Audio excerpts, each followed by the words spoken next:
हरे कृष्ण. सर्व भक्तांचं खूप हार्दिक स्वागत.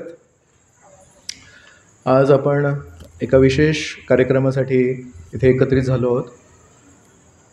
58 वर्षापूर्वी 1966 13 जुलै या तारखेला आपले संस्थापक आचार्य AC भक्तिवेदांत स्वामी श्रील प्रभुपाद यांनी इस्कॉन संस्थेची स्थापना केली. अर्थात या आधी पण या कन्सेप्टला ही जी एक गोष्ट आहे की एक आध्यात्मिक संस्था असावी या दृष्टीने बऱ्याच व्यक्तींनी वाटचाल केली, बरेच व्यक्तींनी त्यांचे श्रम घेतले आणि त्याचं फलस्वरूप श्रील प्रभुपादांनी अमेरिकेला जाऊन ही इस्कॉन संस्था स्थापित केली. तर आपण या विषयाला धरून आज काही चर्चा करणार आहोत. एकदा एका कार्यक्रमाला मी गेलो होतो, तिथे काही नवीन लोक पण उपस्थित होते. त्यांनी मला प्रश्न विचारला की नक्की ही इस्कॉन संस्था जी आहे ती करते तरी काय, हेतू काय, त्याचा उद्देश काय त्याच्या. तर तेव्हा त्यांना सांगितलं होतं की पहिली गोष्ट म्हणजे आपलं अस्तित्व जे आहे या अस्तित्वाचे विविध स्तर आहेत. मी कोण याचे विविध स्तर आहेत. ते एक आहे शरीर, नक्कीच. एक आहे आपलं मन, नक्कीच. बुद्धी, याबद्दल विचार करायची गरज नाही.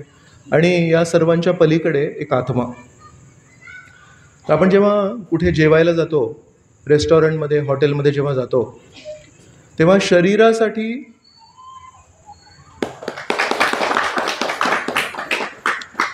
आपल्याला शरीरासाठी पोषण मिळतं. पण हॉटेलमध्ये मानसिक काही पोषण मिळतं का? किंवा तिथे कोणी येऊन आपल्याशी बोलून काही बौद्धिक पोषण मिळतं आपल्याला काही? आणि आत्म्यासाठी तर विचारायची गरज नाही. म्हणून रेस्टॉरंटसारखी जी जागा आहे ती फक्त शारीरिक पोषणासाठी बनवली आहे. आणि तिथे फक्त जायचं, छान सकस आहार जर मिळाला तर आपल्याला छान वाटतं. आणि मानसिक दृष्टीने समजा आपल्याला थोडी प्रेरणेची गरज असेल, थोडं आपल्याला बरं नसेल वाटत, तर आपण मग कुठे जातो? अनेक वेळा बहुतांश लोक थोडं मनोरंजनासाठी कुठेतरी जातात. म्हणतात अरे खूप ना त्रासलो आहे मी, थोडं कुठे सिनेमाला, नाटकाला जातील. कधी कोणी असतील ते कुठे हिल स्टेशनला जातात, महाबळेश्वरला जातील, अशा कुठल्या तरी एका निसर्गरम्य ठिकाणी जातील. तिथे थोडं मन मोकळं होतं, नाही? कोणी असेल जो मित्रांमध्ये आणि मैत्रिणींमध्ये चांगले संबंध असेल तर कुठल्या मित्राला घरी जाऊन भेटेल, कसा आहेस, काय चाललंय, तर थोडा एक मानसिक आधार. जिथे आपण हिल स्टेशनला वगैरे गेलो तिथे शारीरिक पोषण होतं का? तिथे असं गॅरंटी आहे का की आपण कुठल्या सिनेमाला गेलो, कुठे मित्राला भेटायला गेलो, तिथे आपल्याला खूप छान तो जेवण पण देईल, याचा गॅरंटी आहे काही? तर म्हणून असं शक्य आहे की तिथे आपल्याला मानसिक पोषण मिळेल. पण असं शक्य नाही. जिथे आपण ज्या गोष्टीसाठी चाललो आहे तिथे ती गोष्ट मिळते, पण दुसरी गोष्ट कदाचित मिळणार नाही. बौद्धिक पोषणासाठी आपल्या जीवनात काही प्रश्न असतील आपल्याला, तर ते कुठे सोडतात, कुठे आपण सोडतो? तर आपण कुठल्या तरी एक श्रेष्ठ कोणी एक लेखक असेल त्याचे लेख शोधून काढू आपण, किंवा लायब्ररीमध्ये जाऊ आणि काहीतरी पुस्तकं वाचू, तर तिथे बौद्धिक पोषण होतं. पण कधी कधी बौद्धिक पोषण होताना जेव्हा काही पुस्तकं वगैरे वाचतोय त्याच्यामध्ये एखाद दोन वाक्य थोडे असे असू शकतात ज्यांनी आपल्याला धक्का बसू शकतो. म्हणजे अरे बापरे, हे असं पण लिहिलं या पुस्तकामध्ये. तर म्हणून जिथे शारीरिक पोषण होतं तिथे कदाचित मानसिक होत नाही, जिथे मानसिक होतं तिथे कदाचित शारीरिक होत नाही, जिथे बौद्धिक होतं तिथे कदाचित मानसिक किंवा शारीरिक होत नाही. आणि कमीत कमी या 3 जागा ज्या मी सांगितल्या तिथे शारीरिक, मानसिक आणि बौद्धिक पोषण होतं. आत्म्याचं पोषण कुठे होतं आहे? या पूर्ण जगामध्ये रेस्टॉरंट भरपूर आहेत. किती हॉटेल असतील? बारामतीत भरपूर आहेत. पुस्तकालय किती आहेत? बऱ्यापैकी आहेत. सिनेमा थिएटर, नाट्यगृह, किंवा असं थोडंसं एक गार्डन जिथे आपण चालू शकतो, छान हिरवळ, छान झाडं आहेत, ते पण आहे, बरोबर. पण आत्म्याच्या पोषणासाठी काय आहे सोय? आणि जर हा घटक आपल्या अस्तित्वाचा आपण पोषण नाही केला तर त्याचं पोषण कधी होणार नाही. चालेल असं? आपल्या हातामध्ये शक्तीच नाही आहे, पाय मजबूत आहेत, मान मजबूत आहे, पाठ मजबूत आहे, पण हातामध्ये पोषण नाही तर चालेल? किंवा कोणी म्हणेल माझ्या हातामध्ये खूप शक्ती आहे, पायामध्ये खूप शक्ती आहे, पण माझ्या पाठीमध्ये शक्ती नाही आहे, तर चालेल तसं. तर एक सुदृढ शरीर म्हणजे पाठ पण चांगली पाहिजे, मान पण चांगली पाहिजे, हात पण चांगले स्ट्रॉंग पाहिजेत, पायामध्ये पण शक्ती पाहिजे, तर त्याला म्हणतात परिपूर्ण शरीर. तसं आपलं परिपूर्ण अस्तित्व म्हणजे शरीर पण स्ट्रॉंग पाहिजे, मन पण स्ट्रॉंग पाहिजे, बुद्धी पण एकदम स्मार्ट पाहिजे, आणि आत्मा पण तर पाहिजे की नाही चांगला स्ट्रॉंग. तर म्हणून साधू संतांनी आपल्याला सांगितलं आहे की जसं मनोरंजनाच्या स्थानाची गरज आहे, जसं चांगल्या आहार घेण्याच्या जागेची गरज आहे, जसं पुस्तकालयांची गरज आहे, तसं आत्म्याला पोषण देण्यासाठी मंदिरांची पण गरज आहे. आणि जर एखादं शहर असेल जिथे बाकीच्या सगळ्या गोष्टी आहेत पण तिथे समजा मंदिरं नाही आहेत, मग तिथे काय होणार? तिकडली जी लोकं आहेत त्याचा जो आत्मा आहे मूळ, तो नेहमी निरोगी नाही राहणार, त्याला आजार असू शकतात. तर आपण जे अनर्थ ऐकतो, काम, लोभ, मोह, मद, माया आणि मत्सर, हे आजार कशाचे आहेत? बुद्धीचे आजार आहेत, हे मनाचे आजार आहेत. तर हे अनर्थ आहेत, आत्म्याचे आजार आहेत. हे आत्म्यावर आवरण आहे कामवासनेचं, आत्म्यावर आवरण आहे क्रोधाचं, आत्म्यावर आवरण आहे मत्सराचं.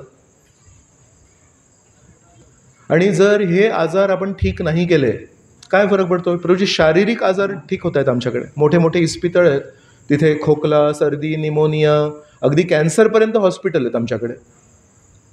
तर कॅन्सरसाठी आपल्याकडे हॉस्पिटल आहे, आणि समजा या 6 अनर्थांसाठी, क्रोधासाठी, मत्सर्यासाठी जर हॉस्पिटल नसेल तर चालेल. महाभारताचं जे संपूर्ण युद्ध आहे त्यामध्ये 64 कोटी लोक मरण पावले. किती दिवसांमध्ये? 18 दिवसांमध्ये 64 कोटी लोक मरण पावले. आणि त्यामध्ये असंख्य लोक आहेत ते फक्त पंगू झाले, कोणाचे हात तुटले, कोणाचे पाय तुटले, कोणाला अजून काही मार लागला. तर पंगू झालेल्या लोकांची संख्या नाही आहे, ही फक्त मृत लोकांची संख्या आहे. कितीतरी लोक आहेत ते हरवले, कुठे गेले माहितीच नाही. ते युद्धामध्ये त्यांचं शरीरच नाही सापडलं, मग कुठे पळून गेले, कुठे काय झालं, त्यांच्यावर जो त्यांना आघात बसला त्याचा पुढे माहिती नाही आपल्याला. आणि हे पूर्ण महाभारताचं युद्ध आहे, 64 कोटी लोक मरण पावले, असंख्य लोक पंगू झाले. हे जे सगळं जो नुकसान झालं ते कशामुळे झालं? काय कारण आहे महाभारताचं युद्ध होण्याचं? का महाभारताचं युद्ध टाळू नाही शकले कोणी? कोणी टाळण्याचा प्रयत्न केला महाभारताचं युद्ध? श्रीकृष्ण गेले होते शांतीदूत म्हणून आणि नम्रपणे प्रस्ताव मांडला की त्यांची संपत्ती त्याला द्या, तुमची संपत्ती देऊ नका. हस्तिनापूर तुमच्याकडे ठेवा. इंद्रप्रस्थ त्यांनी मानलंय, इंद्रप्रस्थ त्यांना द्या. म्हणाले नाही देणार. ठीक आहे, एक काम करूया, इंद्रप्रस्थ त्यांनी जे बांधले ते पण तुम्हीच ठेवा, तुमचं हस्तिनापूर पण तुम्हीच ठेवा. एक काम करूया, 5 पांडवांना 5 गाव देऊया, छोटे छोटे गाव देऊन टाका 5 पांडवांना, तुम्ही पाटील त्या गावाचे. मी तुम्हाला आश्वासन देतो हे युद्ध इथेच थांबेल. मग काय म्हणाले दुर्योधन? दुर्योधन म्हणाले 5 गाव पण नाही देणार, इंद्रप्रस्थ पण नाही देणार, हस्तिनापूर पण नाही देणार, एका सुईच्या टोकावर जी जमीन राहते ती पण नाही देणार. हे वाक्य जे आहे श्रीकृष्णांना, या वाक्याला जर आपल्याला वर्णन करायचं असेल एका शब्दात, तर काय शब्द आपण म्हणू या वाक्याच्या वर्णनासाठी? तुमच्याकडूनच ऐकणार मी, हे उत्तर देणार नाही. काही प्रमाणात लोभ, काही प्रमाणात क्रोध, पण याला मी म्हणू अहंकार. मी जे म्हणतो तेच खरं. आणि कोणाचं नाही मी ऐकणार? मी माझ्या आजोबांचं नाही ऐकणार, भीष्मदेवांचं नाही ऐकणार, मी माझ्या गुरूंचं नाही ऐकणार, द्रोणाचार्यांचं नाही ऐकणार, मी माझ्या भावंडांचं नाही ऐकणार. आणि हेच काय तर श्रीकृष्ण स्वयं असे चालत आले आणि जर मला म्हणाले अरे त्यांची संपत्ती द्यायला सांगतोय, तुझी संपत्ती नाही द्यायची आहे, तू जे जबरदस्तीने घेतली आहेस ती संपत्ती ती पण नाही देणार. म्हणून परमेश्वराच्या अमाप शक्तीसमोर एका छोट्या जीवात्म्याचा अहंकार पण अमाप होतो. श्रीकृष्ण अमाप आहेत, श्रीकृष्णांची शक्ती अमाप आहे, पण त्या श्रीकृष्णांच्या अमाप शक्तीसमोर एका छोट्याशा जीवाचा अहंकार त्या अमापतेपेक्षा जास्ती अमाप आहे. ही आपल्या सर्वांची शक्ती आहे. आपल्या सर्वांचा जो अहंकार आहे तो किती मोठा आहे. आपण जर त्याला वारा दिला तर तो आपला अहंकार श्रीकृष्णांच्या म्हणण्यापेक्षा जास्ती जाऊ शकतो. असे लोक आहेत ज्यांनी श्रीकृष्णांना उलट उत्तर दिले आहेत. मग आता तुम्हाला एक प्रश्न विचारतोय की हात जर तुटला असेल तर त्यासाठी हॉस्पिटल आहे, गळा जर खराब झाला असेल तर त्याच्यासाठी हॉस्पिटल आहे, मानसिक काही आजार झाला असेल तर त्याच्यासाठी हॉस्पिटल आहे, आणि अहंकारासाठी हॉस्पिटल कुठे आहे. आणि जर हा अहंकाराचा आजार नीट नाही झाला, एका माणसाला अहंकाराचा आजार होता आणि त्या एका माणसाच्या अहंकाराच्या आजारामुळे श्रीकृष्ण पण हतबल झाले आणि 64 कोटी लोकांना आपले प्राण द्यावे लागले. तर हा आजार सोडण्यासाठी कुठे आहे हॉस्पिटल. तर म्हणून आपल्याला वाटतं की प्रभूजी कॅन्सर हॉस्पिटल सगळ्यात महत्त्वाचं हॉस्पिटल आहे, आणि ज्या शहरांमध्ये कॅन्सर हॉस्पिटल आहे ते शहर प्रगत झालं. पण या सोप्या उदाहरणातून आपल्याला कळतं की कॅन्सरचं हॉस्पिटल नक्की महत्त्वाचं आहे, बाकी आजारांचं हॉस्पिटल पण नक्की महत्त्वाचं आहे. पण जर आपल्या समाजामध्ये अहंकारासारख्या खूप खोल आजाराला ठीक करण्यासाठी जर आपल्याकडे हॉस्पिटल नसेल तर त्याचे काय परिणाम होऊ शकतात याचा आपण मोजमाप नाही करू शकत. म्हणून मंदिरांना जर आपण नीट समजू नाही शकलो, मंदिराचं श्रेय काय, मंदिराचं उद्देश काय हे जर आपण नीट समजू नाही शकलो तर आपण मंदिराला पण म्हणू एक वास्तू आहे, तिथे पण एक 4 भिंती आहेत, इथे पण 4 भिंती आहेत, आमच्या तिकडे पण असं कौल आहे, इथे पण कौल आहे, आमच्याकडे पण असे दिवे लागलेत, इथे पण दिवे लागलेत. हो, पण इथे जे आपण ऐकतो, इथे जे आपण समजून घेण्याचा प्रयत्न करतोय ते काय माहिती आहे, ते कॅन्सरवरचा आजाराचं औषध नाही आहे, ते शारीरिक आजारांवरचं औषध नाही आहे, खूप खोल आध्यात्मिक आजारांवरचं औषध आहे. लहानसा मुलगा पण जेव्हा या कार्यक्रमाला येतो तर तो एकदा ऐकतो की सेवा, सेवक, दास, दासानुदास. नवीन कोण जरी आला असेल इस्कॉनच्या सत्संग कार्यक्रमामध्ये, त्याला पण जर विचारलं की तू काय काय शब्द ऐकलेस आज, श्रीकृष्ण, प्रसाद, सेवा, भक्त, हे शब्द मी ऐकले. न चुकता कोणीही प्रचारक असू दे, कोणीही भक्त असू दे, कोणीही वक्ता असू दे, पण नेहमी म्हणणार आपल्यामध्ये सेवा भावना असली पाहिजे. आणि सेवा भावना हे काय माहिती आहे, सेवा भावना या अहंकाराच्या आजाराचा डायरेक्ट उपाय, डायरेक्ट त्याचं औषध आहे. म्हणून ज्या इमारतीमध्ये, ज्या ठिकाणी अहंकाराच्या औषधाला वाव मिळतो, अहंकाराच्या औषधाला खूप प्रसार होतो, अहंकाराच्या औषधाला नित्य नियमाने आपण म्हणतो हे मुख्य आहे, हे महत्त्वाचं आहे, त्याला म्हणतात अहंकाराचं हॉस्पिटल, कामवासनेचं हॉस्पिटल, क्रोधाचं हॉस्पिटल. तर इथे जे शिखर आहे ते शिखर बघून आपल्याला असं वाटायला नाही पाहिजे कुठल्या मंदिराचं, अच्छा हे ठीक आहे, हे काहीतरी आहे. इथे आपण ॲक्च्युली बाहेर कधीतरी बोर्ड लावायला पाहिजे, अहंकाराचं हॉस्पिटल, कामवासनेचं हॉस्पिटल, क्रोधाचं हॉस्पिटल. या दृष्टीने जेव्हा आपण आता जगन्नाथ बलदेव सुभद्रा मंदिराला बघू तेव्हा आपल्याला लक्षात येईल की श्रील प्रभुपादांनी जे काम केलं आहे ते किती महत्त्वाचं काम केलं आहे. अनेक अनेक पुढाऱ्यांनी वेगवेगळे हॉस्पिटल बांधले आहेत, पण आजपर्यंत अहंकारावर हॉस्पिटल कोणी बांधलं नाही. आणि कृष्ण कृपामूर्ती AC भक्तिवेदांत स्वामी श्रील प्रभुपाद यांनी 10 वर्षामध्ये या खोल आजारासाठी 108 हॉस्पिटल पूर्ण जगभर बांधले. तर म्हणून तर आत्म्याचं हॉस्पिटल आहे आपलं मंदिर. मग जसं मी आधीचे उदाहरणं देत होतो, रेस्टॉरंटमध्ये गेलं तर मानसिक काही आधार नाही मिळत, जर कुठे फिरायला गेलो तर तिथे आहार नीट मिळेल की नाही माहिती नाही, पुस्तकालयात गेलो तर खायला मिळेल की नाही माहीत नाही, बरोबर. मग त्या गोष्टीसाठी ते हॉस्पिटल होतं. मग आपण म्हणू अच्छा प्रभूजी, मग आता तुम्ही या अनुषंगाने जे म्हणाले की आत्म्याचं हॉस्पिटल आहे मंदिर, मग इथे खायला मिळणार की नाही. तर प्रभुपादांनी कृपेने आपल्याला असं हॉस्पिटल बांधलं आहे की जरी हे प्रामुख्याने आत्म्याचं हॉस्पिटल आहे, पण असं नाही की इथे शरीर उपाशी राहील, इथे असं नाही की तुमचं मन उपाशी राहील, आणि इथे असंही नाही की तुमची बुद्धी उपाशी राहील. इथे जेव्हा आपण आत्म्याच्या हॉस्पिटलला येतो तर इथे शरीराला पोषण देण्यासाठी खायला पण मिळतं, पण त्या आहार कसा असतो, शुद्ध आहार असतो. म्हणून शरीर पण शुद्ध होतं, पण आत्म्याला पण पोषण मिळतं. इथे जेव्हा आपण आपल्या भक्तांना भेटतो, आपल्या मित्रमैत्रिणींना भेटतो, ते एक विश्वासू मित्रमैत्रिणी कुठे भेटतात, आपल्याला मंदिरामध्ये भेटतात. कारण हे पण भक्त आहेत, हे पण भक्त आहेत, यांना काही स्वार्थ नाही आहे, यांना काही स्वार्थ नाही आहे.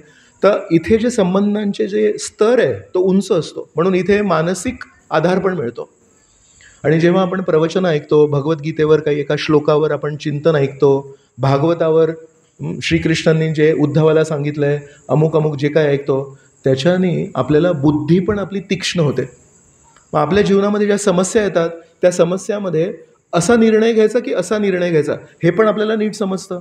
म्हणजे श्रील प्रभुपादांनी काय हॉस्पिटल बांधलं आहे, अशा प्रकारे हॉस्पिटल बांधलं आहे की खोल आजार जे कधीही कुठेही नष्ट होत नाही ते पण नष्ट होणार, शरीराला पण छान पोषण मिळणार, मानसिक पण आधार मिळणार, चांगले संबंध मिळणार, चांगले आपल्याला लोक भेटणार, इकडे विश्वासू लोक न फसवणारे. आणि जेव्हा आपण प्रवचनं ऐकू तेव्हा आपल्या जीवनातील समस्यांसाठी आपल्याला उपाय पण मिळणार. विचार करा, सर्व दृष्टीने हा किती चांगला हॉस्पिटल श्रील प्रभुपादांनी बांधला आहे. हे साध्य होण्यासाठी अशा प्रकारचं शारीरिक, मानसिक, बौद्धिक आणि आत्मिक स्तरावर पोषण होण्यासाठी मार्ग काय केला आहे प्रभुपादांनी, कशा प्रकारे हे सगळं साध्य होतं. तर एक आहे, खूप उच्च स्तराचं शिक्षण मिळतं. कुठल्या स्तराचं शिक्षण मिळतं? आत्म्याच्या स्तरावरचं शिक्षण मिळतं. विटॅमिन्स खाण्यासाठी आपण गाजर खायला पाहिजेत आणि प्रोटीन्स मिळण्यासाठी आपण हे खायला पाहिजे, ते शिक्षण तर कुठेही मिळतं, पुस्तकांमध्ये मिळतं. पण चारित्र्याचं शिक्षण, चारित्र्य कसं शुद्ध ठेवायचं. लोभाच्या इथे एक उत्तर आलं होतं की कदाचित त्या दुर्योधनाचा तो लोभ होता. लोभावर काय उपाय आहे? जेव्हा आपल्या जीवनामध्ये लोभ आपल्या डोळ्यासमोर येईल आणि आपल्याला आकर्षण करण्याचा प्रयत्न करेल, तेव्हा आपण काय करू जेणेकरून त्या लोभाचा आपल्यावर परिणाम नाही होणार. समजा आपण एका खुर्चीवर बसलो आहे ऑफिसमध्ये आणि योग्य पद्धतीने काम करतो आहे, आणि समजा एखादा व्यक्ती आला आणि त्याने एक मिठाईचा बॉक्स ठेवला आपल्यासमोर, आणि त्या मिठाई, कुठली मिठाई आहे ती? कागदी मिठाई आहे, आणि म्हणाला, साहेब हे काम करण्यासाठी तुमच्यासाठी मिठाईचा बॉक्स आणला आहे म्हणून, आणि तुम्हाला माहीत आहे त्याचे काम आहे ते योग्य नाही आहे, त्याच्याने नुकसान होणार आहे लोकांचं, कोणाचा जीव जाऊ शकतो जर आपण तो निर्णय घेतला तर. पण आजूबाजूला जी परिस्थिती आहे ती परिस्थिती आपल्याला म्हणेल, अरे घे, जेव्हापर्यंत तो पूल तुटेल आणि लोक मरतील तेव्हापर्यंत तू सेवानिवृत्त पण होशील, कोणाला कळणार पण नाही, तुला जबाबदार पण येणार. त्या लोभाच्या परिस्थितीमध्ये आपण त्या लोभाला आहारी जाऊ की नाही, आपण आपल्या चारित्र्याला वाचवून निष्कलंक जीवन जगू आणि आपण म्हणू की नाही हो, नंतर विचार करतो मी याच्यावर. ते एक असतं की उलट उत्तर देणं आणि त्याला राग देणं, आणि दुसरं आहे की त्याला आहारी जाणं आणि ती जी लाच आहे, ती मिठाईचा बॉक्स आहे, तो स्वीकारणं आणि भविष्यामध्ये असंख्य लोकांचं नुकसान करणं. आणि मधला मार्ग आहे, त्याला अपमानित पण नाही करायचं आहे, कारण त्याला असं वाटतं की तुम्ही इतरांसारखेच आहात. त्याला त्रास न देता, त्याला क्रोधी न करता, पण आपल्या चारित्र्याला पण साफ स्वच्छ ठेवण्याची कला आपल्याला शिकायला पाहिजे. तर युधिष्ठिर, भीम, अर्जुन, नकुल आणि सहदेव हे आध्यात्मिक जगतात जगत नव्हते. कधी कधी आपल्या मनात हा विचार येतो की प्रभूजी तुम्ही हे जे पवित्र जीवन जगायला सांगताय ना, ते 2 जण जर पवित्र असले आणि एकमेकांसोबत जर जगत असले तर गोष्ट वेगळी आहे, पण आम्ही या जगात राहतो आणि या जगामध्ये सगळे लोक तसे नाही आहेत, मग अशा जगामध्ये कसं राहायचं, तेच तर शिकायचं आहे आपल्याला. पांडवांच्या आजूबाजूला जे लोक होते ते असे काही एकदम साफ स्वच्छ नव्हते, पण तशा गढूळ वातावरणात राहून पण त्यांनी त्यांची चेतना कशी स्वच्छ ठेवली हेच तर शिकायचं आहे आपल्याला. प्रल्हादाचं जेव्हा उदाहरण आपण ऐकतो, एक आहे कहाणी. सत्ययुगामध्ये एक प्रल्हाद होता, सत्ययुगामध्ये त्याचे वडील होते हिरण्यकश्यप, पण दुसरं त्याच्यातून शिकवण शिकायची आहे की त्याचे सर्व नातलग आणि त्याचे सर्व मित्रमंडळी हे सगळे असुर कुळातले होते. त्या पूर्ण देशामध्ये एक तरी चांगला भक्त होता का? शाळेमध्ये तो जायचा, सगळे मित्र असुर मुलं होते, त्याचे काका मामा सगळे जे होते सगळे असुर होते, वडिलांपासून. त्या अशा सगळ्या चिखलाच्या वातावरणामध्ये हे कमळाचं फूल कसं जगलं हेच तर शिकायचं आहे आपल्याला. म्हणून कधी कधी जेव्हा आपण अशा प्रवचनांमध्ये बसतो तेव्हा त्या प्रवचनामध्ये जे सांगतायत ते सगळं आपल्याला पटतं, पण मध्येच आपलं जे चपळ मन आहे ते चपळ मन एक प्रश्न विचारतं, अरे हे जे सगळं बोलतायत ना, हे सगळं बोलायच्या गोष्टी आहेत आणि ऐकायच्या गोष्टी आहेत आणि टाळी वाजवायच्या गोष्टी आहेत. ह्या आकलन करण्याच्या गोष्टी नाही आहेत का? कारण यांना काय माहिती आमच्या ऑफिसमध्ये कसे कसे लोक राहतात, यांना काय माहिती बाहेरचं जग कसं आहे, माहिती आहे म्हणून सांगतोय. भागवतामध्ये किती अशा गोष्टी आहेत ज्या तो मुलगा पण पवित्र, त्याची आई पण पवित्र, त्याचे वडील पण पवित्र, त्याचे नातू पण पवित्र, त्याचे मित्र पण पवित्र. एक गोष्ट सांगणार कोणीतरी मला भागवतामधली एखादी गोष्ट की तो भक्त आहे आणि त्या भक्ताच्या आजूबाजू सगळे शुद्ध भक्त आहेत. म्हणून भागवतामध्ये ज्या आपल्याला गोष्टी सांगितल्या आहेत त्या आपल्या मनाने जो उत्पन्न केलेला प्रश्न त्याचंच उत्तर येते की आजूबाजूला सगळं गढूळ वातावरण आहे, पण त्या गढूळ वातावरणामध्ये पण आपली निष्ठा कशी टिकवून ठेवायची. तर हे जे उच्च शिक्षण आहे हे कुठे मिळतं? लोभाला आहारी कसं नाही जायचं याचं शिक्षण कुठे मिळतं? चुकीच्या परिस्थितीमध्ये कामवासनेला आपण आहारी नाही जायचं याला कुठे शिक्षण मिळतं आहे? तर ते उच्च शिक्षण आपल्याला इस्कॉनमध्ये मिळतं आणि त्या उच्च शिक्षणाद्वारे आपण शारीरिक आहार, मानसिक आहार, बौद्धिक आहार आणि आत्म्याचा आहार स्वीकारू शकतो. दुसरी गोष्ट जी इस्कॉनमध्ये मिळते ती आहे खूप छान संस्कृती. आपण स्वतःची वेशभूषा कशी ठेवायची, आपण कपडे कसे घालायचे, डान्स करताना आपण जेव्हा संकीर्तनामध्ये डान्स करतो तेव्हा आपण कसं डान्स करायला पाहिजे. कधी कधी रस्त्यावर आपण बघतो, कधी काही लग्न वगैरे चालू असेल आणि तिथे जे जसं डान्स करत असतात तसं डान्स करायचं आपल्याला गौरनीताईसमोर, जगन्नाथ बलदेव सुभद्रांसमोर. म्हणून इथे आपल्याला एक हे पण समजतं की आपण कपडे असे घालायला पाहिजे की आपण सज्जन दिसायला पाहिजे. अंगप्रदर्शन करण्यासारखी जे बाहेर कपडे घालतात तसे कपडे आपल्याला नाही घालायचे आहेत. ती वेगळी संस्कृती आहे. आणि आपण जेव्हा नाचतो तेव्हा लोकांना मी कसा नाचतोय याच्याकडे आकर्षित करण्यासाठी नाही करायचं आहे, पण आपल्याला जगन्नाथ बलदेव सुभद्रांचे जे डोळे इतके मोठे आहेत आणि जगन्नाथजींना तर पापण्या पण नाही आहेत, ते बघतायत की आपण कसं नाचतोय, त्यांच्या आनंदासाठी आपल्याला नाचायचं आहे, श्रीकृष्णांचा गुणगौरव करण्यासाठी नाचायचं आहे. तर आपण ते वेड्यासारखं नाचू शकतो का त्यांच्यासमोर? तर वेशभूषा कशी असायला पाहिजे, आपण वागणूक कशी असायला पाहिजे. आपण जेव्हा मंदिरात येतो तेव्हा आपल्याला शिकवलं आहे सगळ्यात आधी अर्धा दंडवत प्रणाम करायचा आहे. कोणाला? वांछा कल्पतरुभ्यश्च कृपा सिंधुभ्य एव च पतितानां पावनेभ्यो वैष्णवेभ्यो नमो नमः. कालच्या भागवत क्लासमध्ये मी एक उदाहरण दिलं होतं, ते पटकन आता सांगतो. दुरून आपल्याला एक शिखर दिसतं, पण आपण जेव्हा त्या शिखराच्या जवळ जातो तेव्हा दिसतं की ते एक उंच शिखर नाही आहे, त्या शिखराच्या बाजूला छोटे छोटे शिखर पण आहेत. म्हणून जेव्हा आपण दूर असतो तेव्हा एकच शिखर दिसतं, अरे ते एक बघ किती उंच पर्वत आहे. जवळ गेल्यावर दिसत छोटे छोटे शिखर पण आहे. तसंच जेव्हा आपण परमेश्वरापासून दूर असतो तेव्हा लक्षात येतं परमेश्वर महत्त्वाचे आहेत. परमेश्वर एक उंच शिखर आहे. जेव्हा जवळ जातो तेव्हा परमेश्वराचे जवळचे जे भक्त आहेत ते पण खूप महत्त्वाचे आहेत, कारण ते श्रीकृष्णांना प्रिय आहेत आणि ते श्रीकृष्णांच्या त्या शिखराशी एक जीव आहेत. म्हणून लक्षात येतं की जगन्नाथजींना प्रणाम करण्यापूर्वी जर आपण वांछाकल्पतरुभ्यश्च नसेल म्हटलं तर कदाचित जगन्नाथजींना ते आवडणार नाही. आपल्याला घाई आहे, अरे जगन्नाथजींचं दर्शन करायचं आहे, पण जगन्नाथजी म्हणतायत माझ्यासाठी जे निरंतर सेवा करतायत त्यांना तू प्रणाम केलास का? तर ही संस्कृती पण शिकायला पाहिजे की फक्त शिखर महत्त्वाचं नाही आहे, शिखराला प्राप्त करण्यासाठी ज्या पायऱ्या जातात त्या पण महत्त्वाच्या आहेत. आपण आता केदारनाथ आणि बद्रीनाथला यात्रा आयोजित केली होती, त्याला जायचा जो रस्ता होता तो रस्ता नसता तर तुमच्यातून किती लोक हाताने चढून बद्रीनाथचं दर्शन करून आले असते. म्हणून तो रस्ता पण महत्त्वाचा आहे. आपल्याला अनेक वेळा असं वाटतं की बद्रीनाथचं मंदिर महत्त्वाचं आहे, पण आपल्याला मनामध्ये कृतज्ञता पाहिजे, तो रस्ता पण महत्त्वाचा आहे. म्हणून जे जे वैष्णव आपल्याला तो मार्ग दाखवत आहेत की जगन्नाथ बलदेव सुभद्रा कोण आहेत, जगन्नाथ बलदेव सुभद्रांना आपण प्रसन्न कसं करू शकतो, ते वैष्णव त्या रस्त्यासारखे आहेत. त्यांना जर आपण अनादर केला तर चांगलं नाही. म्हणून आपल्याला सांगतात वांछा कल्पतरुभ्यश्च. त्यानंतर मग प्रभुपदांना दंडवत प्रणाम करायला शिकवतात. पण म्हणून यांना कशाला दंडवत करायचा का? कारण यांच्याकडे कृष्णाची शक्ती आहे. श्रीकृष्णांचं शुद्ध ज्ञान पूर्ण पृथ्वीवर प्रसार करण्यासाठी, स्थापित करण्यासाठी शक्ती लागते, आध्यात्मिक शक्ती लागते. कोणी एक मोठा व्यक्ती असेल ज्यांनी महाराष्ट्रामध्ये वेगवेगळ्या शहरांमध्ये जर कारखाने उभे केले असतील, आता टाटा परिवार आहे, बिर्ला परिवार आहे, पूर्ण भारतामध्ये कुठे गेलं तर टाटा टाटा टाटा. म्हणतो अरे बापरे, याच्याकडे कौशल्य आहे. एक फॅक्टरी बांधायला पण कौशल्य लागतं, पूर्ण देशभर बांधायला. मग जर मंदिरं आपण आता चर्चा केली की मंदिरं किती दुर्मिळ गोष्ट आहे आणि मंदिर किती महत्त्वाची गोष्ट आहे, अशा प्रकारे पूर्ण पृथ्वीमध्ये 108 मंदिरं स्थापित करण्यासाठी किती शक्ती लागते, ती शक्ती, म्हणून त्यांना पण नमस्कार करायला पाहिजे. म्हणजे हे काय आहे ना, शिक्षण एक गोष्ट आहे, पण संस्कृती काय माहिती आहे, त्या शिक्षणाला आपल्या जीवनामध्ये उतरवण्याचा, सोपं करण्याचा मार्ग. जर संस्कृती नसेल तर आपल्या डोक्यामध्ये फक्त उच्च ज्ञान असेल आणि उच्च श्लोक असतील, पण ते श्लोक आपल्या आचरणात कधी उतरणार नाही. म्हणून संस्कृती पण खूप महत्त्वाची आहे.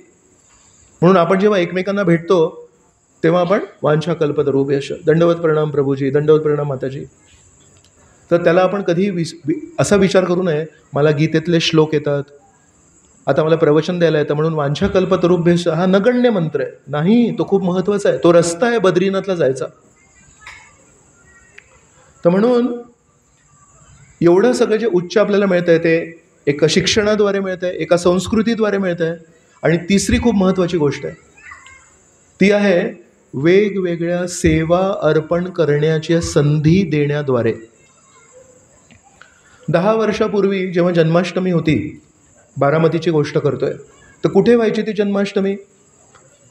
तर त्यावेळेस कदाचित चिराग गार्डन म्हणून आहे आपल्या रेल्वे स्टेशनसमोर, तिथे व्हायची. त्याचा जो साईज आहे आणि तिथे जितके लोक यायचे आणि आज मुक्ताई लॉन्समध्ये जितके लोक आहेत त्याला जर कम्पेअर केलं तर किती पट आहे तुम्ही सांगा, किती पट लोक आता वाढले आहेत? कोण आहे इथे बसलेले ज्यांनी चिराग गार्डनमध्ये जन्माष्टमी अटेंड केली? येस प्रभूजी सांगा. 4 पट वाढले. तर याचा अर्थ काय माहिती आहे? चिराग गार्डनमध्ये एक अमुक आकडा होता, तेवढे लोक त्यांची बुद्धी, त्यांचं मन, त्यांच्या भावना, त्यांचे कलाकौशल्य श्रीकृष्णांना अर्पण करायला शिकले होते.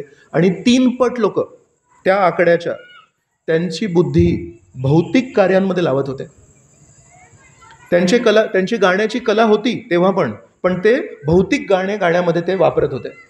त्यांचे पैसे होते, पण ती लक्ष्मी कुठे जात होती? रावणाच्या सेवेमध्ये जात होती, ती चुकीच्या गोष्टीच्या सेवेमध्ये जात होती. आणि गेल्या 10 वर्षामध्ये जो आपला प्रचार वाढला आहे, त्या प्रचारामुळे काय झालं, तेव्हा जितके लोक चिराग गार्डनला यायचे तर ते लक्ष्मी श्रीकृष्णांना द्यायचे. त्यांचं गाण्याची जी कला आहे ते श्रीकृष्णांना अर्पण करायचे, त्यांची बोलण्याची जी कला आहे ती श्रीकृष्णांना अर्पण करायचे, बाकी ज्या कला आहेत त्या श्रीकृष्णांना अर्पण करायचे, बरोबर. आणि गेल्या 10 वर्षामध्ये त्याच्या 3 पट लोकांना आता आपण ती संस्कृती दिली आहे की तुम्हाला गाण्याची जी कला आहे ती श्रीकृष्णांना अर्पण करणार का? तुम्हाला चित्रकलेची जी कला आहे ती तुम्ही श्रीकृष्णांना अर्पण करणार का?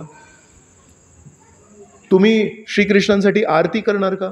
तुम्हाला स्वयंपाक खूप छान येतो, ते जे तुम्ही पदार्थ बनवता ते श्रीकृष्णांना अर्पण करणार का? म्हणून जेव्हा मंदिर असतं तेव्हा असंख्य लोकांना त्यांचे कला कौशल्य, त्यांच्याकडे जे काही धन आहे, धन म्हणजे फक्त पैशांचं धन नाही, भावनांचं धन असतं, बुद्धीचं धन असतं, कला कौशल्यांचं सर्व धन अर्थात पैसे पण आपण आता त्यांना शिकवतोय की प्रभूजी इतर गोष्टीला आपण जेव्हा खतपाणी घालतो ते एका वाळवंटामध्ये पाणी घालण्यासारखं आहे, पण जेव्हा आपण श्रीकृष्णांना काही अर्पण करतो तर मुळांना पाणी घालण्यासारखं आहे. आणि जेव्हा एका झाडाच्या मुळाला पाणी घालतो आपण तेव्हा सर्व फांद्या, सर्व फुलं, फळं, पानं हे सगळे त्याला शक्ती मिळते. तर चिराग गार्डनमध्ये जेव्हा जन्माष्टमी व्हायची तेव्हा जो आकडा होता त्याच्या 3 पट लोकांना आज जगन्नाथ बलदेव सुभद्रा मंदिर हे शिकवत आहे, झाडाच्या मुळाला पाणी घालणार का? तुम्ही पानांना पाणी घालत होते. तर हे किती महत्त्वाची गोष्ट आहे. ॲक्च्युली आपलं जे स्वरूप आहे, आपण सगळे जीवात्मा आहोत, आपलं मूळ स्वरूप काय आहे? जीवेर स्वरूप होय कृष्णेर नित्यदास.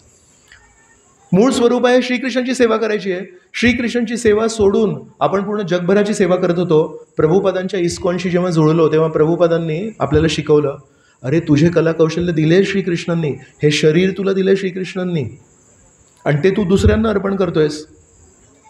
एक लग्न झालेलं जोडपं आहे, पती पैसे आणून देतात घरी आणि पत्नी स्वयंपाक करते. मग तिला कोणीतरी विचारलं, पण तुमचे पती तर एकदम असे बारीक दिसत आहेत, त्यांना तुम्ही नाही, मी दुसऱ्यांना स्वयंपाक खाऊ घालते. कमाई करणारा जो माणूस आहे त्याला मी खाऊ घालतच नाही, ज्यांनी ते पैसे आणून दिले त्याला तो स्वयंपाक मिळतच नाही, दुसऱ्यांना स्वयंपाक मिळतोय. ते बरोबर आहे का?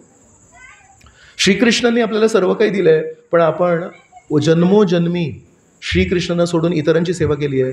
प्रभुपादांनी आपल्याला मंदिरं देऊन फक्त ज्ञान नाही दिलं आहे, फक्त संस्कृती नाही दिली आहे, आपल्याला असंख्य विविध सेवा करण्याची संधी दिली आहे. इथे आपण जेव्हा बोलतोय तेव्हा काही लोकांनी येऊन इथे सेवा केली, हे कार्पेट वगैरे टाकले, कोणीतरी साऊंड सिस्टम लावली, इथे काही भक्त आत्ता पण हार बनवत आहेत, उद्या भगवंतांसाठी हार बनवत आहेत, तिथे कोणी भक्त लोक आहेत ते स्वयंपाक करतात, आपला हा कार्यक्रम झाल्यानंतर स्वयंपाकासाठी.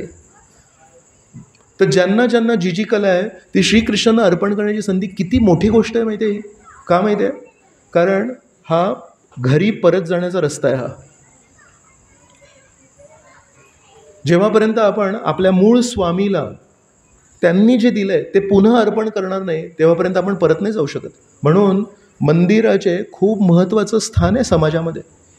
आणि पूर्वीच्या काळीची जर आपण मंदिरं बघू तर त्या मंदिरांमध्ये फक्त मूर्तीपूजा नव्हती होत.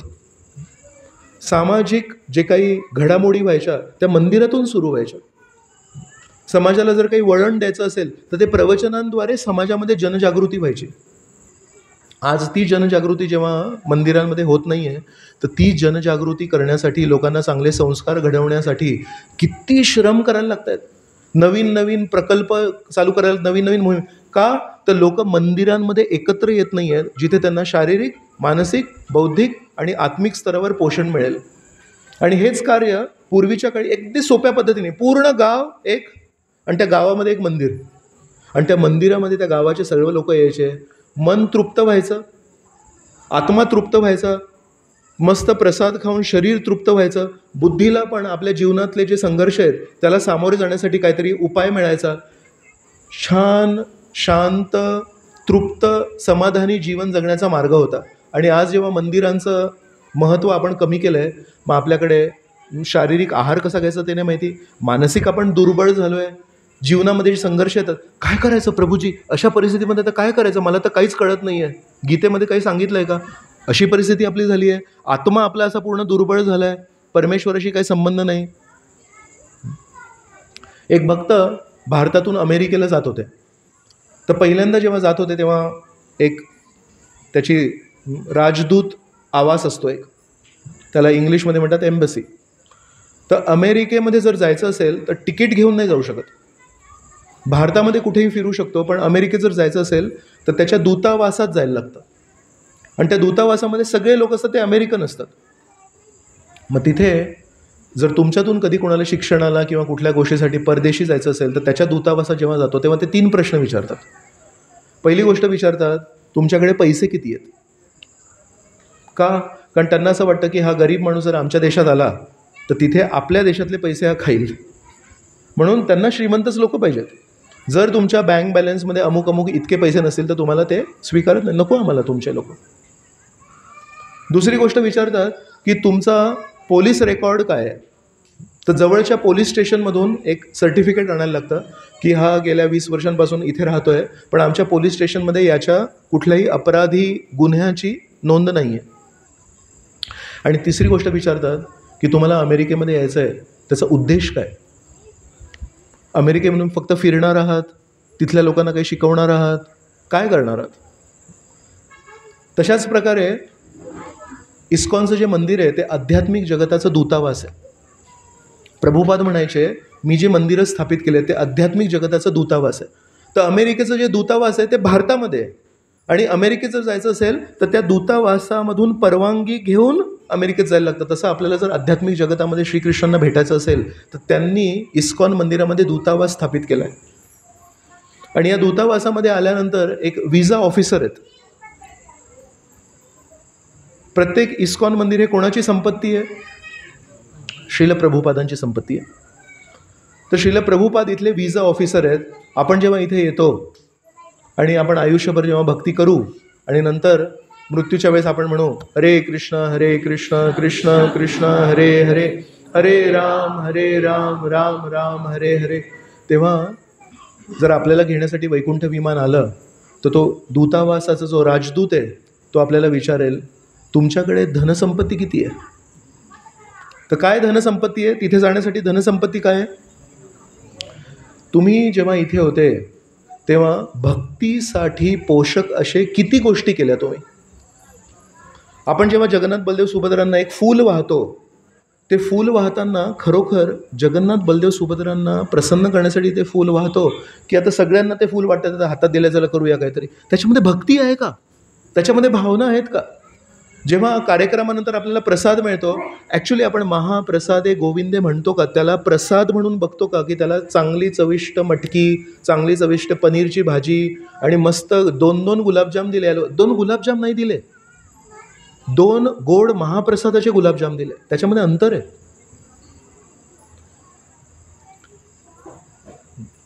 इथे जेव्हा आपण कीर्तनात भाग घेतो तर त्याला आपण एक चांगली धून म्हणून बघतोय, की आपण त्याला हरिनाम बघतोय? याच्यामध्ये अंतर काय सांगतो? समजा एखादा मुलगा खूप छान लेटेस्ट फॅशनचा टी शर्ट आणि जीन्स घालून आला आणि जर आपलं लक्ष फक्त त्या टी शर्ट आणि जीन्सकडे असलं तर चालेल? म्हणतो अरे टी शर्ट आणि जीन्स खूप छान आहे. तर कोण त्याचा मित्र असेल तो म्हणेल अरे तू माणसामध्ये तुझं इंटरेस्ट आहे की त्याच्या कपड्यांमध्ये इंटरेस्ट आहे? किंवा तुम्ही एक गाडी घेऊन आले तर लगेच 4 लोक तुमच्याशी येऊन भेटत आहेत, म्हणतात गाडी मस्त आहे तुझी, माझ्याशी हा कधी बोलत नाही, आज गाडी घेऊन येतो म्हणजे याला माझ्या गाडीशी इंटरेस्ट आहे. नवीन फोन घेऊन आले आणि लगेच 4 लोक येऊन तुम्हाला भेटले, हा फोन कितीचा आहे, कुठे मिळतो, कुठल्या दुकानात मिळतो, म्हणजे अरे माझ्याशी कधी बोलत नाही, माझ्या फोनशी बोलायचं आहे याला. मग तसंच हरे कृष्ण महामंत्र आहे, वेगवेगळ्या धून जे आहेत ते त्याचे कपडे आहेत. हरिनाम प्रभू आहे. जसं जगन्नाथजी रोज नवीन नवीन कपडे घालतात ना, कालचं ड्रेसिंग आजचं ड्रेसिंग वेगळं आहे, तसं हरे कृष्ण महामंत्र पण एक व्यक्ती आहे, जड ध्वनी नाही आहे. हरिनाम हे व्यक्ती आहे. हरिनाम जसं आपण कपडे घालतो, जगन्नाथजी कपडे घालतात, तसं वेगवेगळ्या धून हे त्याचे वेगवेगळे कपडे आहेत आणि रोज वेगवेगळी जर धून असेल तर ते आकर्षक दिसतात. जगन्नाथ बलदेव सुभद्रा आकर्षक, रोज तेच कपडे. तर कोणीतरी म्हणेल अहो दुसरे कपडे थोडे घाला, आपण पण वेगवेगळे कपडे घालतो. तर हरिनामाला पण वेगवेगळे कपडे घालायचे आहेत, वेगवेगळ्या धुनीचे. पण जर आपण फक्त धून ऐकली आणि त्याच्यामध्ये आपण हरिनाम अनुभवला नाही तर ते असं झालं की आपण कपड्यांप्रती आकर्षित झालो, फोनप्रती आकर्षित झालो, गाडीप्रती आकर्षित झालो, पण त्या भक्ताशी आपल्याला काही घेणं देणं नाही. म्हणून जाताना आपले विजा ऑफिसर आपल्याला विचारणार आहेत पैसे किती आहेत तुमच्याकडे, धन किती कमवलं तुम्ही इकडे येऊन. तर इथे येऊन काय धन कमवायचं आहे आपल्याला? आपण जेव्हा केव्हा संकीर्तनामध्ये भाग घेऊ तेव्हा आपल्याला जगन्नाथ बलदेव सुभद्रांच्या आनंदासाठी नृत्य करायचं आहे. आपल्याला असं नृत्य करायचं आहे की आपल्याला बघून कोणीतरी म्हणेल हे किती छानपणे नृत्य करतायत, जगन्नाथ बलदेव सुभद्रा प्रसन्न होणार यांच्या नृत्याला बघून, मी पण थोडं शिकतो आणि मी पण त्या चांगल्या पद्धतीने नृत्य करतो. रजोगुणात नृत्य नाही करायचं आहे, सत्वगुणामध्ये प्रेमाने नृत्य करायचं आहे.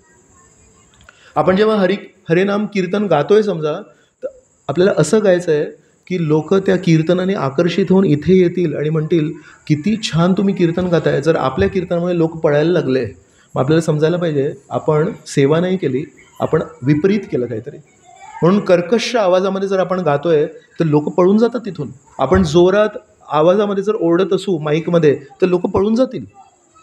तर हे सगळं धन कमवायचं आहे. आपण जेव्हा जेव्हा नमस्कार करतो, दंडवत प्रणाम करतो, एक दंडवत प्रणाम असतो शारीरिक, गुडघे, पाय, छाती, नाक, हनवटी आणि कपाळ, हे 6 गोष्टी झाले, हे आपण करायचं. पण त्याला अष्टांग प्रणाम म्हणतात. अष्टांग का म्हणतात? 6 गोष्टी झाल्या ना. तर अष्टांग प्रणाम, साष्टांग म्हणतात ना, अष्टांग प्रणाम आहे तो. 8 गोष्टी तुम्हाला भगवंतांच्या समोर करायच्या आहेत. आता तुम्ही 6च मोजल्या, मग 2 कुठे गेल्या? त्या अष्टांग प्रणामध्ये 2 गोष्टी कुठल्या आहेत? एक आहे मन आणि एक आहे अहंकार. जेव्हा आपण भगवंतांसमोर साष्टांग दंडवत प्रणाम करतो, फक्त गुडघे, पाय, छाती, हनवटी, नाक आणि कपाळ नाही टेकवायचं आहे. हे 6च गोष्टी झाल्या.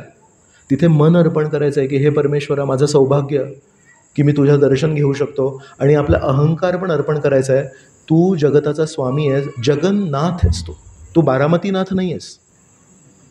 पण आमचं सौभाग्य की तू जगन्नाथ असून बारामतीसारख्या एका लहानशा शहरात आलास आणि माझ्यासारख्या एका तुच्छ जीवाच्या समोर तू तुझं दर्शन देतोयस आणि तुझा स्वीकार केलेला महाप्रसाद अन्न ब्रह्म म्हणतात त्याला. तर पंढरपूर आहे तिथे म्हणतात नाद ब्रह्म. नाद ब्रह्म म्हणजे तिथे नेहमी कीर्तन चालू असतं, नाद ब्रह्म म्हणतात त्याला. तर जगन्नाथपुरीमध्ये अन्न ब्रह्म म्हणजे आध्यात्मिक आहे. जगन्नाथजींचा महाप्रसाद म्हणजे विशेष. जगन्नाथजींचा महाप्रसाद मिळाला म्हणजे मनुष्यजन्म साफल्य झालं त्याचं.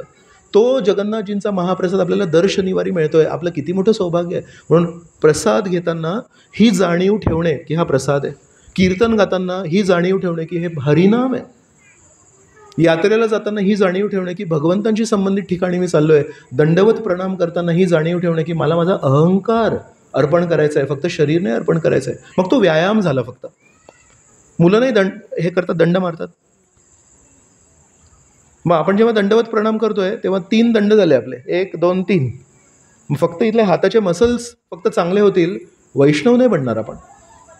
म्हणून विजा ऑफिसर प्रभुपाद आपल्या जायच्या वेळेस आपल्याला विचारतील धन किती कमवलं, तेव्हा आपल्याला सांगायला लागेल जेव्हा जेव्हा मी फूल दिलं जगन्नाथ बलदेव गोविंदम आदी, तेव्हा त्याच्यामध्ये भावना अर्पण केल्या. जेव्हा जेव्हा मी दंडवत प्रणाम केला तेव्हा तेव्हा नेहमी ही प्रार्थना केली, भगवंता तुझ्या समोर नेहमी, मी जगामध्ये किती मोठा असू दे, तुझ्या समोर नेहमी मला दास दासानुदास भावनेत राहायचं आहे.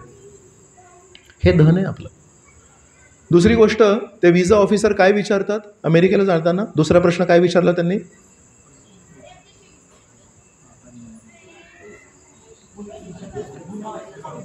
पोलीस रेकॉर्ड काय आहे तुमचा? तर आपल्याला विचारतील तुम्ही तुमच्या आयुष्यामध्ये काय काय गुन्हा केलेत. मंदिरातले गुन्हे काय असतात? बाहेरच्या जगातले जे गुन्हे, चोरी, लबाडी, पैसे चोरी करणे वगैरे. आणि मंदिरातले गुन्हे काय आहेत? सेवा अपराध असतात. सेवा अपराध म्हणजे अस्वच्छ हातांनी, अस्वच्छ शरीराने स्वयंपाक करणे. आपण आपल्यासाठी स्वयंपाक करतोय की भगवंतांसाठी स्वयंपाक करतोय?